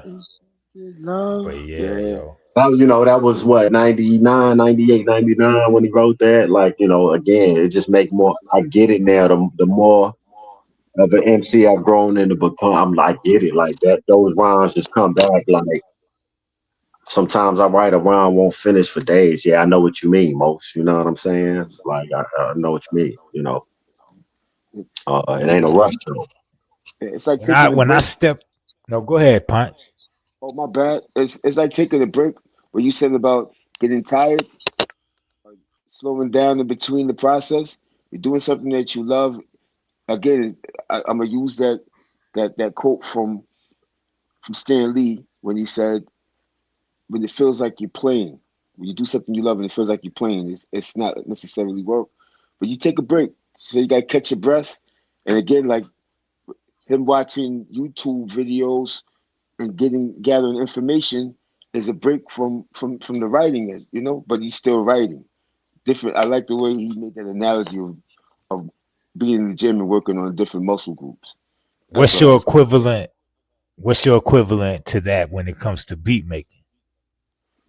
I don't ever have blocked. Gotcha. Alhamdulillah. I I go in with the mindset of what I feel like, right? So 90% of my beats, well, 100% of it is just the feeling, I can I can tell that. The reason I say that, let me say this. I say that because when I'm listening to your beats, I hear sounds that come in random places, but it fits.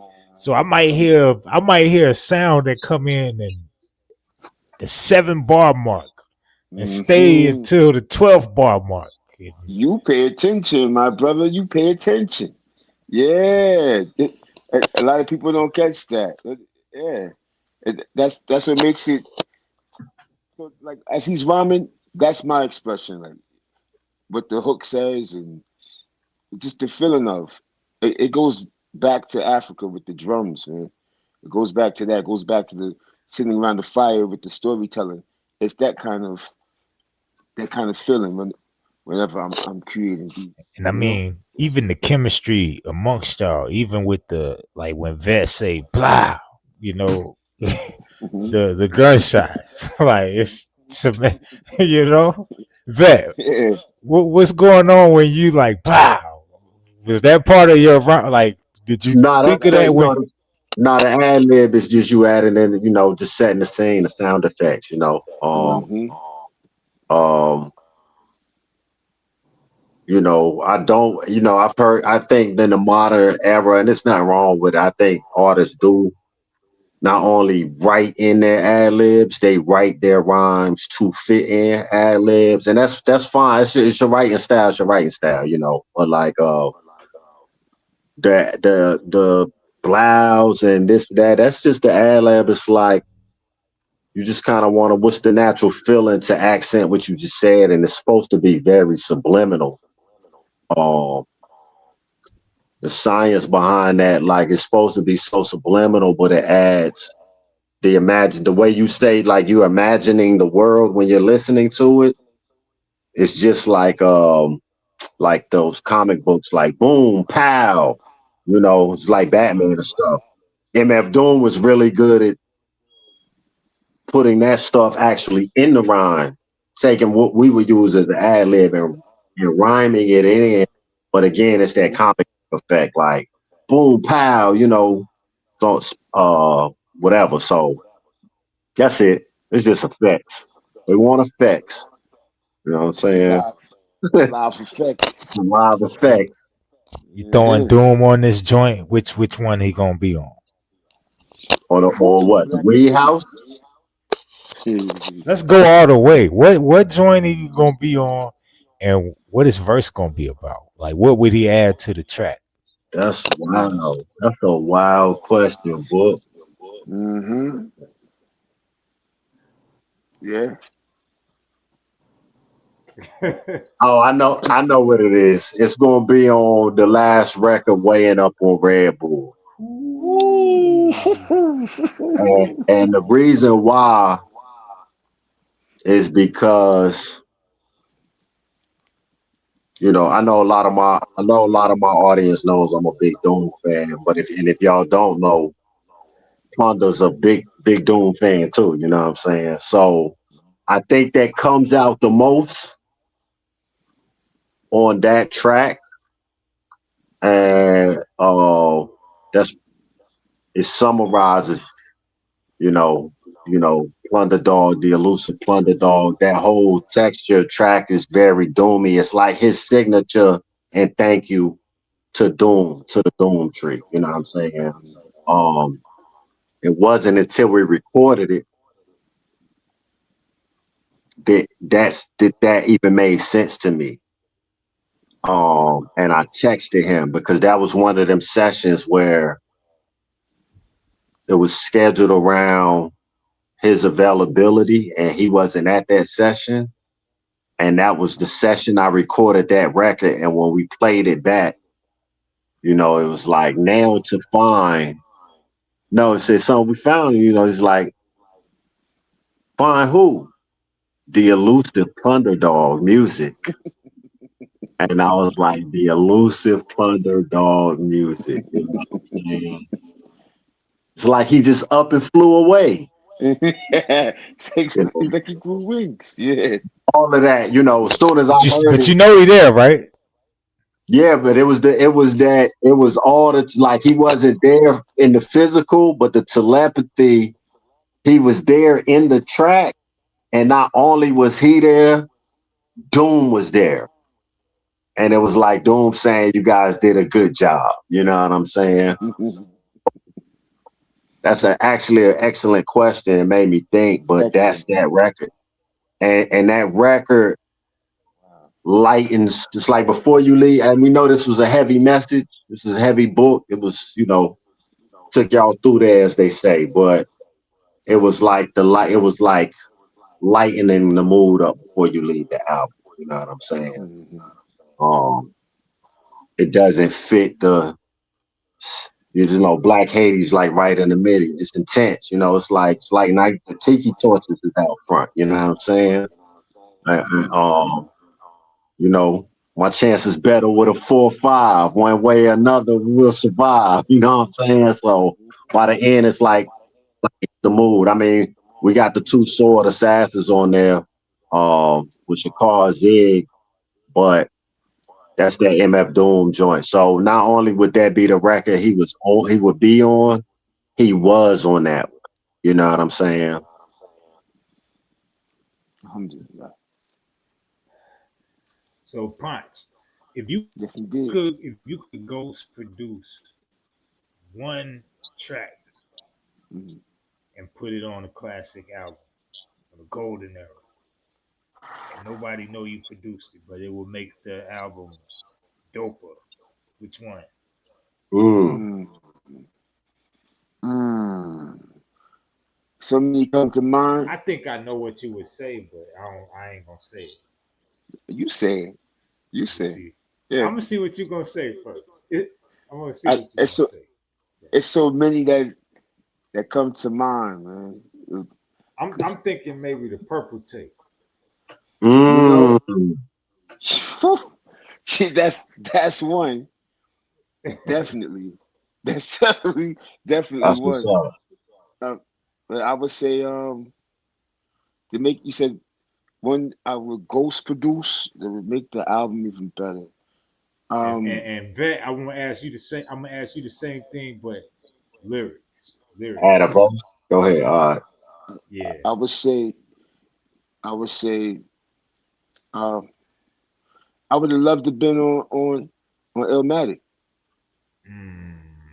Which That, okay, that, okay, okay. I mean that's this off the top, but I got five off the top. Just it would be Let's go. Illmatic. It would be the purple tape. It would be MF Doom's first joint. The niggas album, the nigga album. Oh yeah, the KMD joint. The KMD, Yeah. the KMD joint. With the hangman on the front. Yeah. If anybody's familiar with that, Oh yeah. that'd be my third one. It would be one off the top for Muddy Waters would be and the fourth one would be the most deaf joint. Not the ecstatic, but it would be you said back then. Uh, no, in fact, pardon me, it would be on the one with him and Talib Kweli, the Black Star album. That'd be my fourth one, and the the fifth one would be on Jay Dilla's album. The one that he did before he passed, where he had all his favorite Donuts. producers. Now the Not before he passed, donuts. with all his favorite producers. I forgot the name of that album, but it has. He didn't produce on that album. Everybody else did. He had Bink on there. He had High Tech. He had Knots on that album. Yeah, that would be one. And for the bonus one, it'd be the Welcome to Detroit. no, no, that's the Slum Village album. But nah, it I forgot the name Okay. of Okay. yeah, I I know forgot the which one name you're of it. talking about though. I can't think of the name of it. So many he has all those the producers It on there. was. I can't remember the I name know of which one you're talking about. It's the one where I know which one you're talking about. it. It's the song they got trucks on there. Remember Me, the Wild. Yeah, I forgot the name of that album, but that was like That was the album they produced whenever he passed. So that'd be one too. And as I said, the sixth one for the bonus would be D'Angelo's joint. Mm-hmm. Mm, mm. Yeah, just off the Vet, top. rough draft. Yeah, just I mean, it's a lot of records over the That's what years. it's called, rough draft. Rough draft. Exactly. Yeah. Oh, There you oh, go. it's not. Yeah. Yeah. Which one Um, would you we throw a verse on? some of the ones that come to mind first would be probably Talib Beautiful Struggle. Um, there's a lot of projects I would have loved to have been on, but they didn't need me. I don't think Hmm. that record didn't need me neither, but those my favorite type of records. I'm a big Eric Sermon fan and the whole like Funk Squad. I would have loved to have been on any of the the Def Squad, any of the Def Squad joints with Redman and Keith Murray and those just on some just getting my MC shit off, you know what I'm saying? Those are all that was one of my favorite periods of time. And then obviously, like I would have loved to have had a feature on any other like some of the more known Carolina artists, like a Lil Brother album or J. Cole album. You know what I'm saying? Mm. Just to rap with the home team, the more known MCs from the home team. You know what I'm saying? Um, yeah. Mm. What's an album that you love that people probably would never think you do love? It could be any. It ain't even got to be hip hop. It ain't got to be hip hop. We can go anywhere. I'm a big Bjork fan. Um, I'm as far as hip hop, one of my favorite five MCs is an MC that most people probably aren't familiar with, and his name is Chaos K-OS. Chaos. Yeah, Knowledge of Self from Canada. He was a big influence to Drake. Uh, Hmm.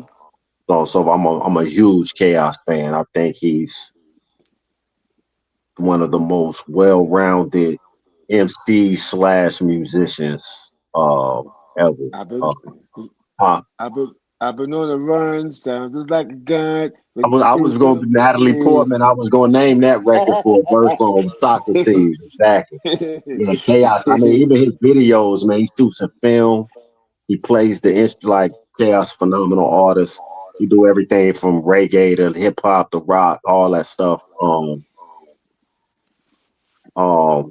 Nice and choice. then my favorite album and MC, or I ain't even gonna say my favorite, but I think is my personal best album, and because of that, I give him a crown. So I mean, there's many a king MCs in the game, but that's the Mighty Most Def. You know what I'm saying? I Alhamdulillah. think Black on Both Sides was just the epitome of everything hip hop should be. Um, and it's flawless. You know, the texture of it, the rhymes, the depth of the rhymes, the times where he decided not to rhyme and just sing, everything about it, the way he painted his block and show Brooklyn from, because we think of Brooklyn, as hip hop is made it's always gritty and you might get stuck up walking through there, something like that, but like it's also very artistic and eclectic there too. And most def, he black on both sides, you know what I'm saying? Even you can't question my blackness, no, either way, you know what I'm saying? And it also taught revolutionary through arts and so on and so forth. So I would pay my last dollar to hear Vet on a Cypress Hill record. so what's funny about that? Um it's not Cypress Hill. I've only done karaoke one time in my life. I was in Amsterdam. Me and my homeboy from Ireland did House of Pain, Jump Around, and so even them, you know, like early, like in the 80s, like I was listening to like a lot of Too Short. I mean, Too Short when Kid Rock was DJing for him, you know what I'm saying? Um, when the West Coast was hit the scene with the Chronic and all and Snoop and all that stuff. Like even before they had Penthouse Players and it's a lot of West Coast stuff. Like I was listening to them, but West Coast for about 4 or 5 years. You know, I'm a big Scarface fan. Um, it took me years later down the road to appreciate people like 3 6. I'm a big three. Here's one that's probably a surprise. I'm a big Gucci Man fan. Like Gucci, like Guwap. You know what I'm saying? Um, I I really love the early, like when Gucci first brought out Migos, Pee Wee Longway, and all them. Like I was a big fan of that too. You know, so like I love hip hop, bro. Especially if it's original and it takes me into a world. Like if you take me into your world and I believe it, I'm probably a fan of it. It's just the stuff where it's like, bro, that's not you. Don't believe it. Even when you rhyme and present it, it's not believable. You can rap, your beats bang and all that, but I don't feel it. You know what I'm saying? Go back to the drawing board and give me what's really you. But if it connect and it's really you and it's good, like I get into it. Crucial Conflict, all that stuff. I listen to it all. You know, I listen to a lot of international hip hop. I listen to rap like some Mexican rap, and I got some homeboys in Colombia and South Africa where I don't even know the language, but I can feel it. You know what I'm saying? So give us a dope story, Vet. I want to hear something crazy. Give us a dope story. Anything, man. Story anything. time. Yeah. It's a story I tell quite a bit, and this was kind of a short one. I got a lot of stories, especially from my travels, but about how much hip hop is appreciated globally and the access it'll grant you once you show and prove you are who you say you are. I was in France.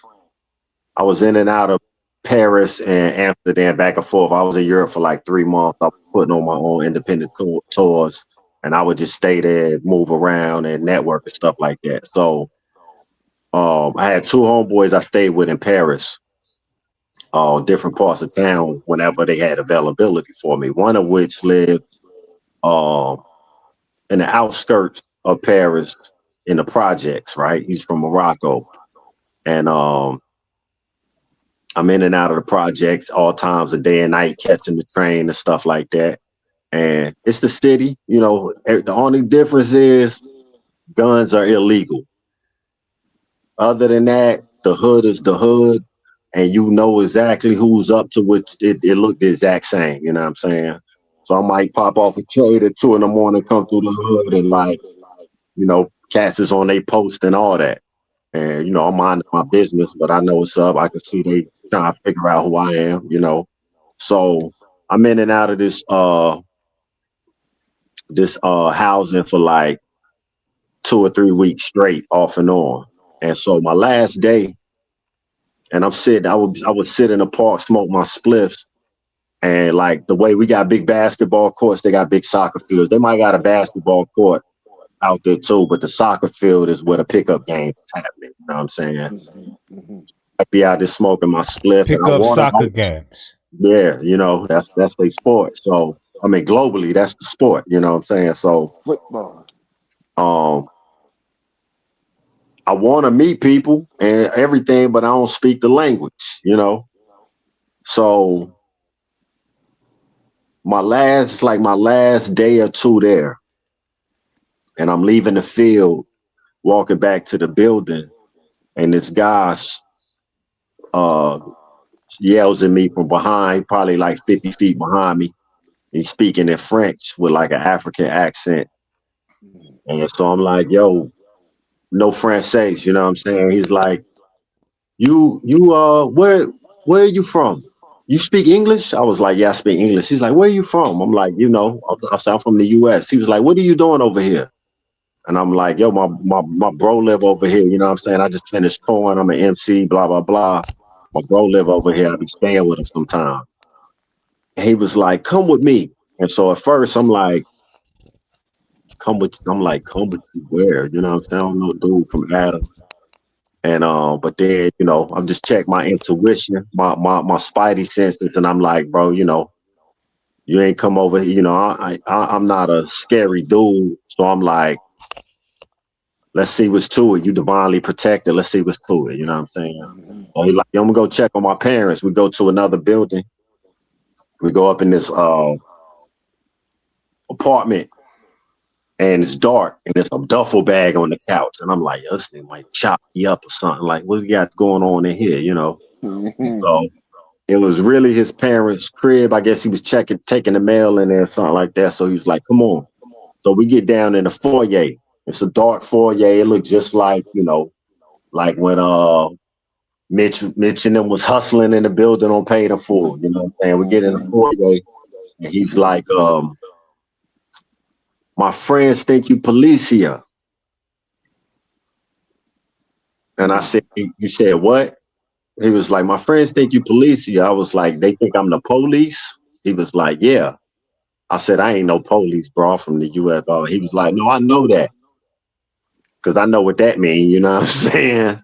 He was like, nah, I know that, but you got to go tell them that. He was like, come on. So we go to the park. Now, in the park, like I said, it is a basketball court out there. And I always seen this group of guys hanging out at the bench up there. They look like the local winos. You know what I'm saying? So we walk over there. They got a box of wine, but it's not wine. It's a box of rum. As we approaching, he's like, he yells out at him like, son, policia, man, policia. And one of them walks off, this Italian-looking cat. Rest of the dudes are Africans, from whatever French-speaking country they may be from, right? So we sitting there talking. He's like, I'm like, yo, don't do that, bro. I ain't no police. Don't do that. He's like, nah, I know. I'm just playing, So introduce me. I'm like, yeah. He's like, yeah. He's an MC. He's over here.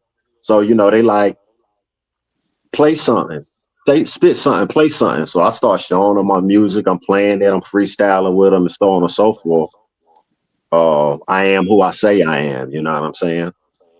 And now they're excited. So after about 15 minutes, the Italian-looking cat comes back. And so he's trying to get me to, he's joking. Everybody, I'm like, where you from? Where you from? They telling me, I'm from the Ivory Coast. So I'm from Congo. I'm from wherever. Senegal. And so most of them can't speak great English. It's a younger dude who's really into hip-hop who speaks great English. He's translating for both ways. So he's translating for me, too. So I know what they on. And the Italian-looking cat comes back. He's cracking jokes like, "Yeah, I'm the only white guy, blah blah blah."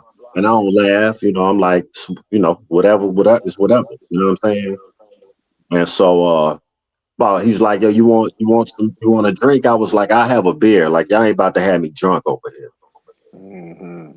And I still don't know what we on. And so he sends somebody to the store. They walk off to the store. They come back with a 6-pack of beer and give me one. And so off gate, I'm like, okay, this dude got a little bit of power. He pretty much snapped his fingers and dude went to the store. You know what I'm saying? Needless to say, about 30 minutes of that, 30 so minutes, I'm chilling with him. And he's talking to me. He's like, I know my English. I said, I understand what you're saying, bro. And he was like, my name Bruno. My name Bruno. I'm the father of this hood. He said, you've been coming in and out of here. Nobody know you. You look like police, like undercovers. You know what I'm saying? He was like, so I sent somebody to come find out who you are because I don't want nobody to get hurt. Mm. Mm. And it's like, he said you got balls like an elephant. You know what I'm saying? Oh wow. Like, Yeah. Americans come over here, you go to the Eiffel Tower, you go, whatever, whatever, but you over here where it go down at, you know what I'm saying? And mind you, all this is really broken English. So he's like, he's apologizing. Like, I know, I said, bro, I know exactly what you're saying. Like I understand everything you're saying, you know what I'm saying? So he was like, yo, you always welcome over here. Anybody give you a problem because I don't know who think they might be doing me a favor. Basically, you tell them, "Mon frere Bruno." Mm-hmm. You know what I'm saying? And you good. He was like, you always welcome in this neighborhood. And he was like, we got rappers here, blah blah blah. This guy did he's trying to hook me up with the rappers and everything at that point. But once he gave the green light, like all the rest of them are like, yo, man, what made you come over here and sit your ass in our park bench? Like, boom, boom, boom. They calling their wives, put them on the phone, invite me over for dinner. You need somewhere to sleep, so on and so forth. But yeah, that's like just one of them experiences where it's like hip hop. Like I would say, when you see the graffiti, no matter where you at in the world, when you see graffiti, you're at home. Mm-hmm. As long as you know that you came peace, love, unity, you came under that hip hop flag, you at home. When you don't see graffiti, that's you might want to watch for cops or Karens or things like that. You're not welcome over there with your Air Max and your hoodie and stuff like that. You know what I'm saying? So um when you traveling, no matter where you go in the world, don't use that reverse psychology on yourself like, oh, it look gutter over there. Nah, that's probably where you safest at.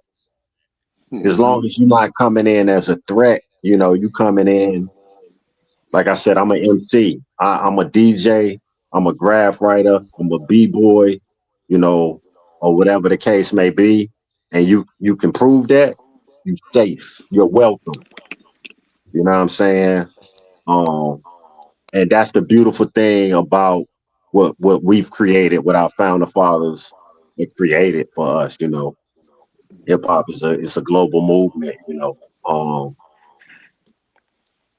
so yeah, that's a story, I guess. Yeah. That's a powerful, dope story, yo. Damn. So you was in the trenches. Now you go over there, you a king.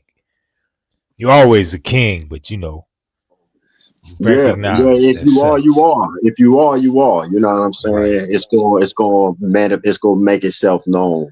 But if I would have been over there on some cowardly shit, like if I would have just been like, nah, I'm not coming with you,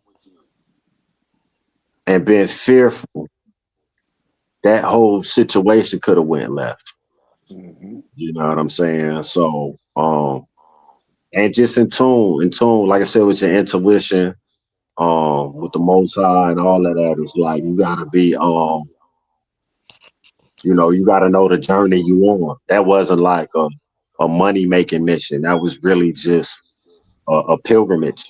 That was a DIY tour, which I took many of, but that was just my journey. You know what I'm saying? So, and it was my choice to be there. So I had to go ahead and embrace everything that held, but I learned them lessons on the other side. Made a lot of friends like that. Mm-hmm. Mm. Yo, punch. You Yes, you sir. got you got one? Do I have a story? Ah, it's not as good as that one. I got a billion of them, but nothing's coming to mind. Oh Um, man. let me see. You don't got What a can I black say? Mexican story? I, if you want me to elaborate on that, I could. But you know what? I do have one as far as in the honor of my brother Boogie, in the memory of him, I have a story. So growing up in B Town, we in B Town, and summertime, the pool's closed. Being at the pool is closed. At night, some young ladies wanted to go with us to the pool, and we went to go sneak in the pool at night. That night, right? When we get there, we think we're going to get into the pool, but somebody's already there. They flashed the lights on us, like they were waiting for us to get there. We take off running, and there's a park in between the pool and where we're trying to get to. They just did some cutting up the trees. So it's a tree stump, and my brother trips over the tree stump, and he's like in the air. You, I thought he got shot when he hit the ground because he's up like can't breathe. He knocked the wind out of himself. So I pick him up and I'm like running with him. We get halfway where we're going, and he kicks off me. He's like, "Get off me!" He's like, "Get off me! I'm not dead. I got the wind knocked out of me." Right? So we get home and we laugh about this for a long time. We wait for later and we go back to the pool. We go back. We go in there. The young ladies are in there. We're having fun. Again, the lights come back on. When the lights come on, this time when the lights come on, it's the guy who works there. Right? So he comes, he's like, "Who let y'all come in here?" I said, "Well, there's a hole in there. It's hot. Like it's really hot. It's summertime in North Carolina. You know what that's like at times in the humidity. It's really, really hot." So come to find out, the guy that worked there was one of the girl's boyfriends. So he was sitting there waiting for her to come back there. So apparently we wasn't the only guys that they brought to the pool. That's my story. I know it's lame as I don't know what, but that was funny. You know? Yo. Shouts to Yes, Boogie. indeed. Shouts to Shout Boogie. out to shout out to Boog, man. If y'all would have met that brother, I'm telling you, man, there's never a dull moment around him. And Mm, it's just great times. There's mm, never a dull moment. Really good times with Boog. Yeah. mm. Yo. Two polar opposite stories. Yeah, yeah. I try to stay away from the danger part. You know, it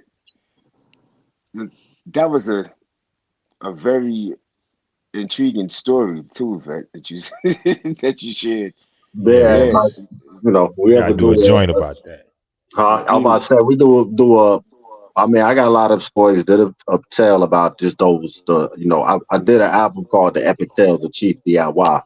Mm, Chief Do It Yourself, but like, uh, a lot of them stories is in there because, like I said, I was blessed. It was a long time goal, but I was blessed to be able to learn how to book my own tours through Europe. But they were very grassroots, backpack in a little travel bag and like you solely dolly, not all the time. I had accumulated certain friends at certain pickup points, you know what I'm saying? But on the in between time, um, it's a journey. You out there. yeah.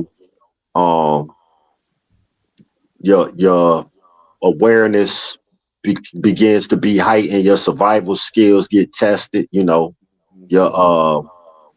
diet needs change and things like that. You know what I'm saying? You grateful for a 50-cent baguette and a bottle of water, for the next 48 hours. You know what I'm saying? Uh, People that's kind of following you through social media, they don't see that part. They just see you when you show up to the show. You know, Understood.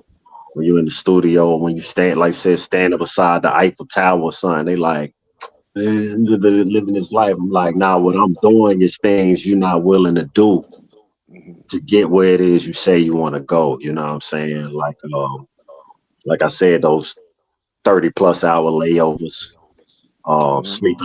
sleeping in a park or on a park bench. My man, like, yo, I can't, you can't stay at the crib tonight. You gonna be good. I'm gonna be fine, bro. I'm still in Paris. You know what I'm saying? I'm gonna just go over here by this tree and take a nap. You know what I'm saying? Take a nap. It's just in the middle of the night. So, um, yeah, many stories to tell. Uh, Indeed.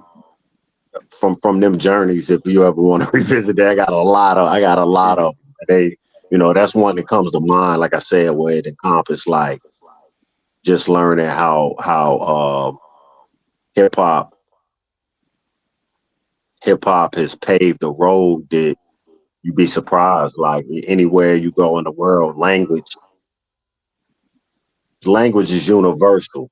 You know what I'm saying? You don't have to both speak English to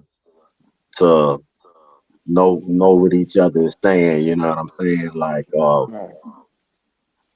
I said, you can pull out a record and spit it, and it's like, you seem like in Japan, they might not speak no English, but they know Wu-Tang.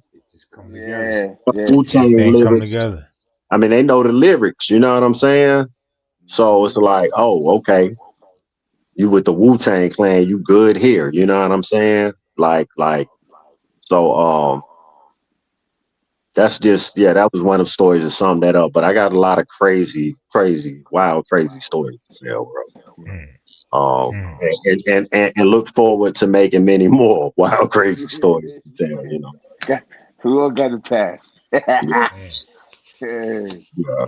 But I say all that too to say, like, don't be scared to get out. Some people, what Common say, I found it strange. He said he never been past downtown. That's deep, So like, let's start going past downtown. Let's start going outside of our state, and like, let's get passports and just see. The world is that those imaginary borders and all. That's all mind control. Where am I from? I'm from another galactic intersection, but as far as here, like the whole earth is my home, and I want to see as much of it as possible. And I don't need a red carpet treatment or like security to do that. You know what I'm saying? I want to go down and meet people and talk with people and try foods and customs and culture, see how similar we are and how different we but globally the world love hip hop music. You know what I'm saying? They love hip hop culture. And one thing about going back to like the basis of this album, the black man struggle, the black man, black woman struggle in America, you'd be surprised how welcomed you are in other continents and countries. You know what I'm saying? Especially coming from here, because the whole world is am I using the right word, enamored by us, if you will. You know what I'm saying? So like I've been in Sweden, and as soon as you hop off the plane, it's like you hopped off a color, like the whole everybody, like you hopped out of color TV, everybody stops and looks like we've only seen you on TV. You know what I'm saying? Not me individually, but the culture I represent. You know what I'm saying? Mr. Rozzy went to China. Like he couldn't get people off of him. They want to touch coarseness of his locks and so on and so forth. Because we only seen you on TV. It's like I say, even in France, it's black people everywhere in the world, but they're directly from Africa typically. The Black American is a whole nother. It's a whole nother enigma to the world, truly. You know what I'm saying? So, you might want to explore that. A lot of people have moved, after that. Like Loose Cans was in a group, and his partner went to Germany. He never come back. Like, nah, it's lit over here. I get mad love over here. You know what I'm saying? So, travel, expand your mind, and then expand your physical reach and accessibility, and discover something. We don't have to stay bound to our neighborhoods and our borders, representing the east side and the south side. I ain't never leaving, and so on and so forth. Like Nipsey Hussle. I mean, I'm sure he read it and knew, but when he, that's why he wanted to share it with the world. When he went to Tulum and realized like there are pyramids a few thousand miles away from where he grew up. You know what I'm saying? It's right down from LA down, not down far. You know what I'm saying? Like, oh, these pyramids. You know what I'm saying? Um, and even that short distance let him know that, yeah, your people built them pyramids. You know what I'm saying? So Yeah. That's crazy Wow. how far hip hop has gone. It's gonna never thought continue that to hip hop go. would take it this far. So imagine Deep where it's gonna rooted. be in 20, 30, But 50 years. it's always been here. I mean, you see the graffiti on the walls Mm-hmm. from tens of thousands of years ago, man. We it ain't nothing changed, you know. When you think of like when you read the Jesus talking parable, he wasn't doing nothing but rhyming, bro. You know what I'm saying? He's just wordsmiths. A lot of these guys we see like that we call the gods now and like these ascended masters, they was just doing the same. Oh, if you see a mural of Sean Price or Kobe Bryant 1,000 years from there, they gonna be like, "Yo, who was he?" They were worshiping him and all of that. It's a dope MC, bro, from Brooklyn. You know what I'm saying? So when you go to Brooklyn, his pictures on the walls. You know Mm-hmm. what I'm saying? You got statues out front of the stadium and stuff like that. Facts. You know, it wasn't no, he wasn't start, he ain't start no religion or nothing like that. It's just so hip hop always been here. Maybe not with the title, you know what I'm saying? But we've been doing this Spirit forever. and energy Yeah, Yeah. always been we've here. been flexing, you know, rocking our jewels and all that for years, man. So Mm-hmm. Mm. Yeah. Yeah, man. Any other jewels y'all want to drop before we get out of here? It's been a hell of an interview with some phenomenal information. Highly appreciate it. I just only jewel I have is to be yourself. Everyone else is taken. You Say know, everyone else is taken, huh? everyone else is taken. Be yourself. Just don't ever compromise who you are for anyone or anything in this world. Just stay true to yourself. And remember, you are your only competition. You know, people have this misconception of wanting to outdo. I get hip hop as a sport, but your real competition is you. You know, that's your real competition. Be better than who you were, and continue to get better and better every day ahead of that. You know, that's the jewel I have. Vet. same as last time, man. Treat others like you want to be treated. You know what I'm saying? Mm. Um, you know, love yourself and then treat others like you want to be treated, man. And you know, faith without works is dead, man. Like get up, Yeah. put your best foot forward to it. You don't, you know, they say dreams are something we have when we sleep. So Mm-hmm. don't like set goals and work towards them. And don't beat yourself up, you know, on the way. Mm-hmm. So Yo, man, I want to thank y'all for spending this time, man. You know, it was a lengthy interview, like I said, with amount of a lot of jewels, and I want people to take the time to go review this album. Yo, when you watch this, leave what your thoughts are about the album in the comments. You know, and yo, I'm gonna say it. This is one of the dopest albums I've heard, and I'm not just saying it because the content is not something that you can just listen to one time. You're not gonna get this album one time. This is something it's like a book. You can read it over and over and over. Every time you're gonna get something new. It is. And it's hey, it's two dope artists, yo. So tap in. Appreciate it. So man, hey, when y'all drop the next project or sooner, we gotta run this back. Of So course. absolutely. hey man, yo, so yo, y'all have a good night, man. Do the same, brother. Do the Hey, same. Peace, bro. Love you, indeed. book. Hey, indeed. Love you too, man. Peace. Alhamdulillah. Peace. Peace.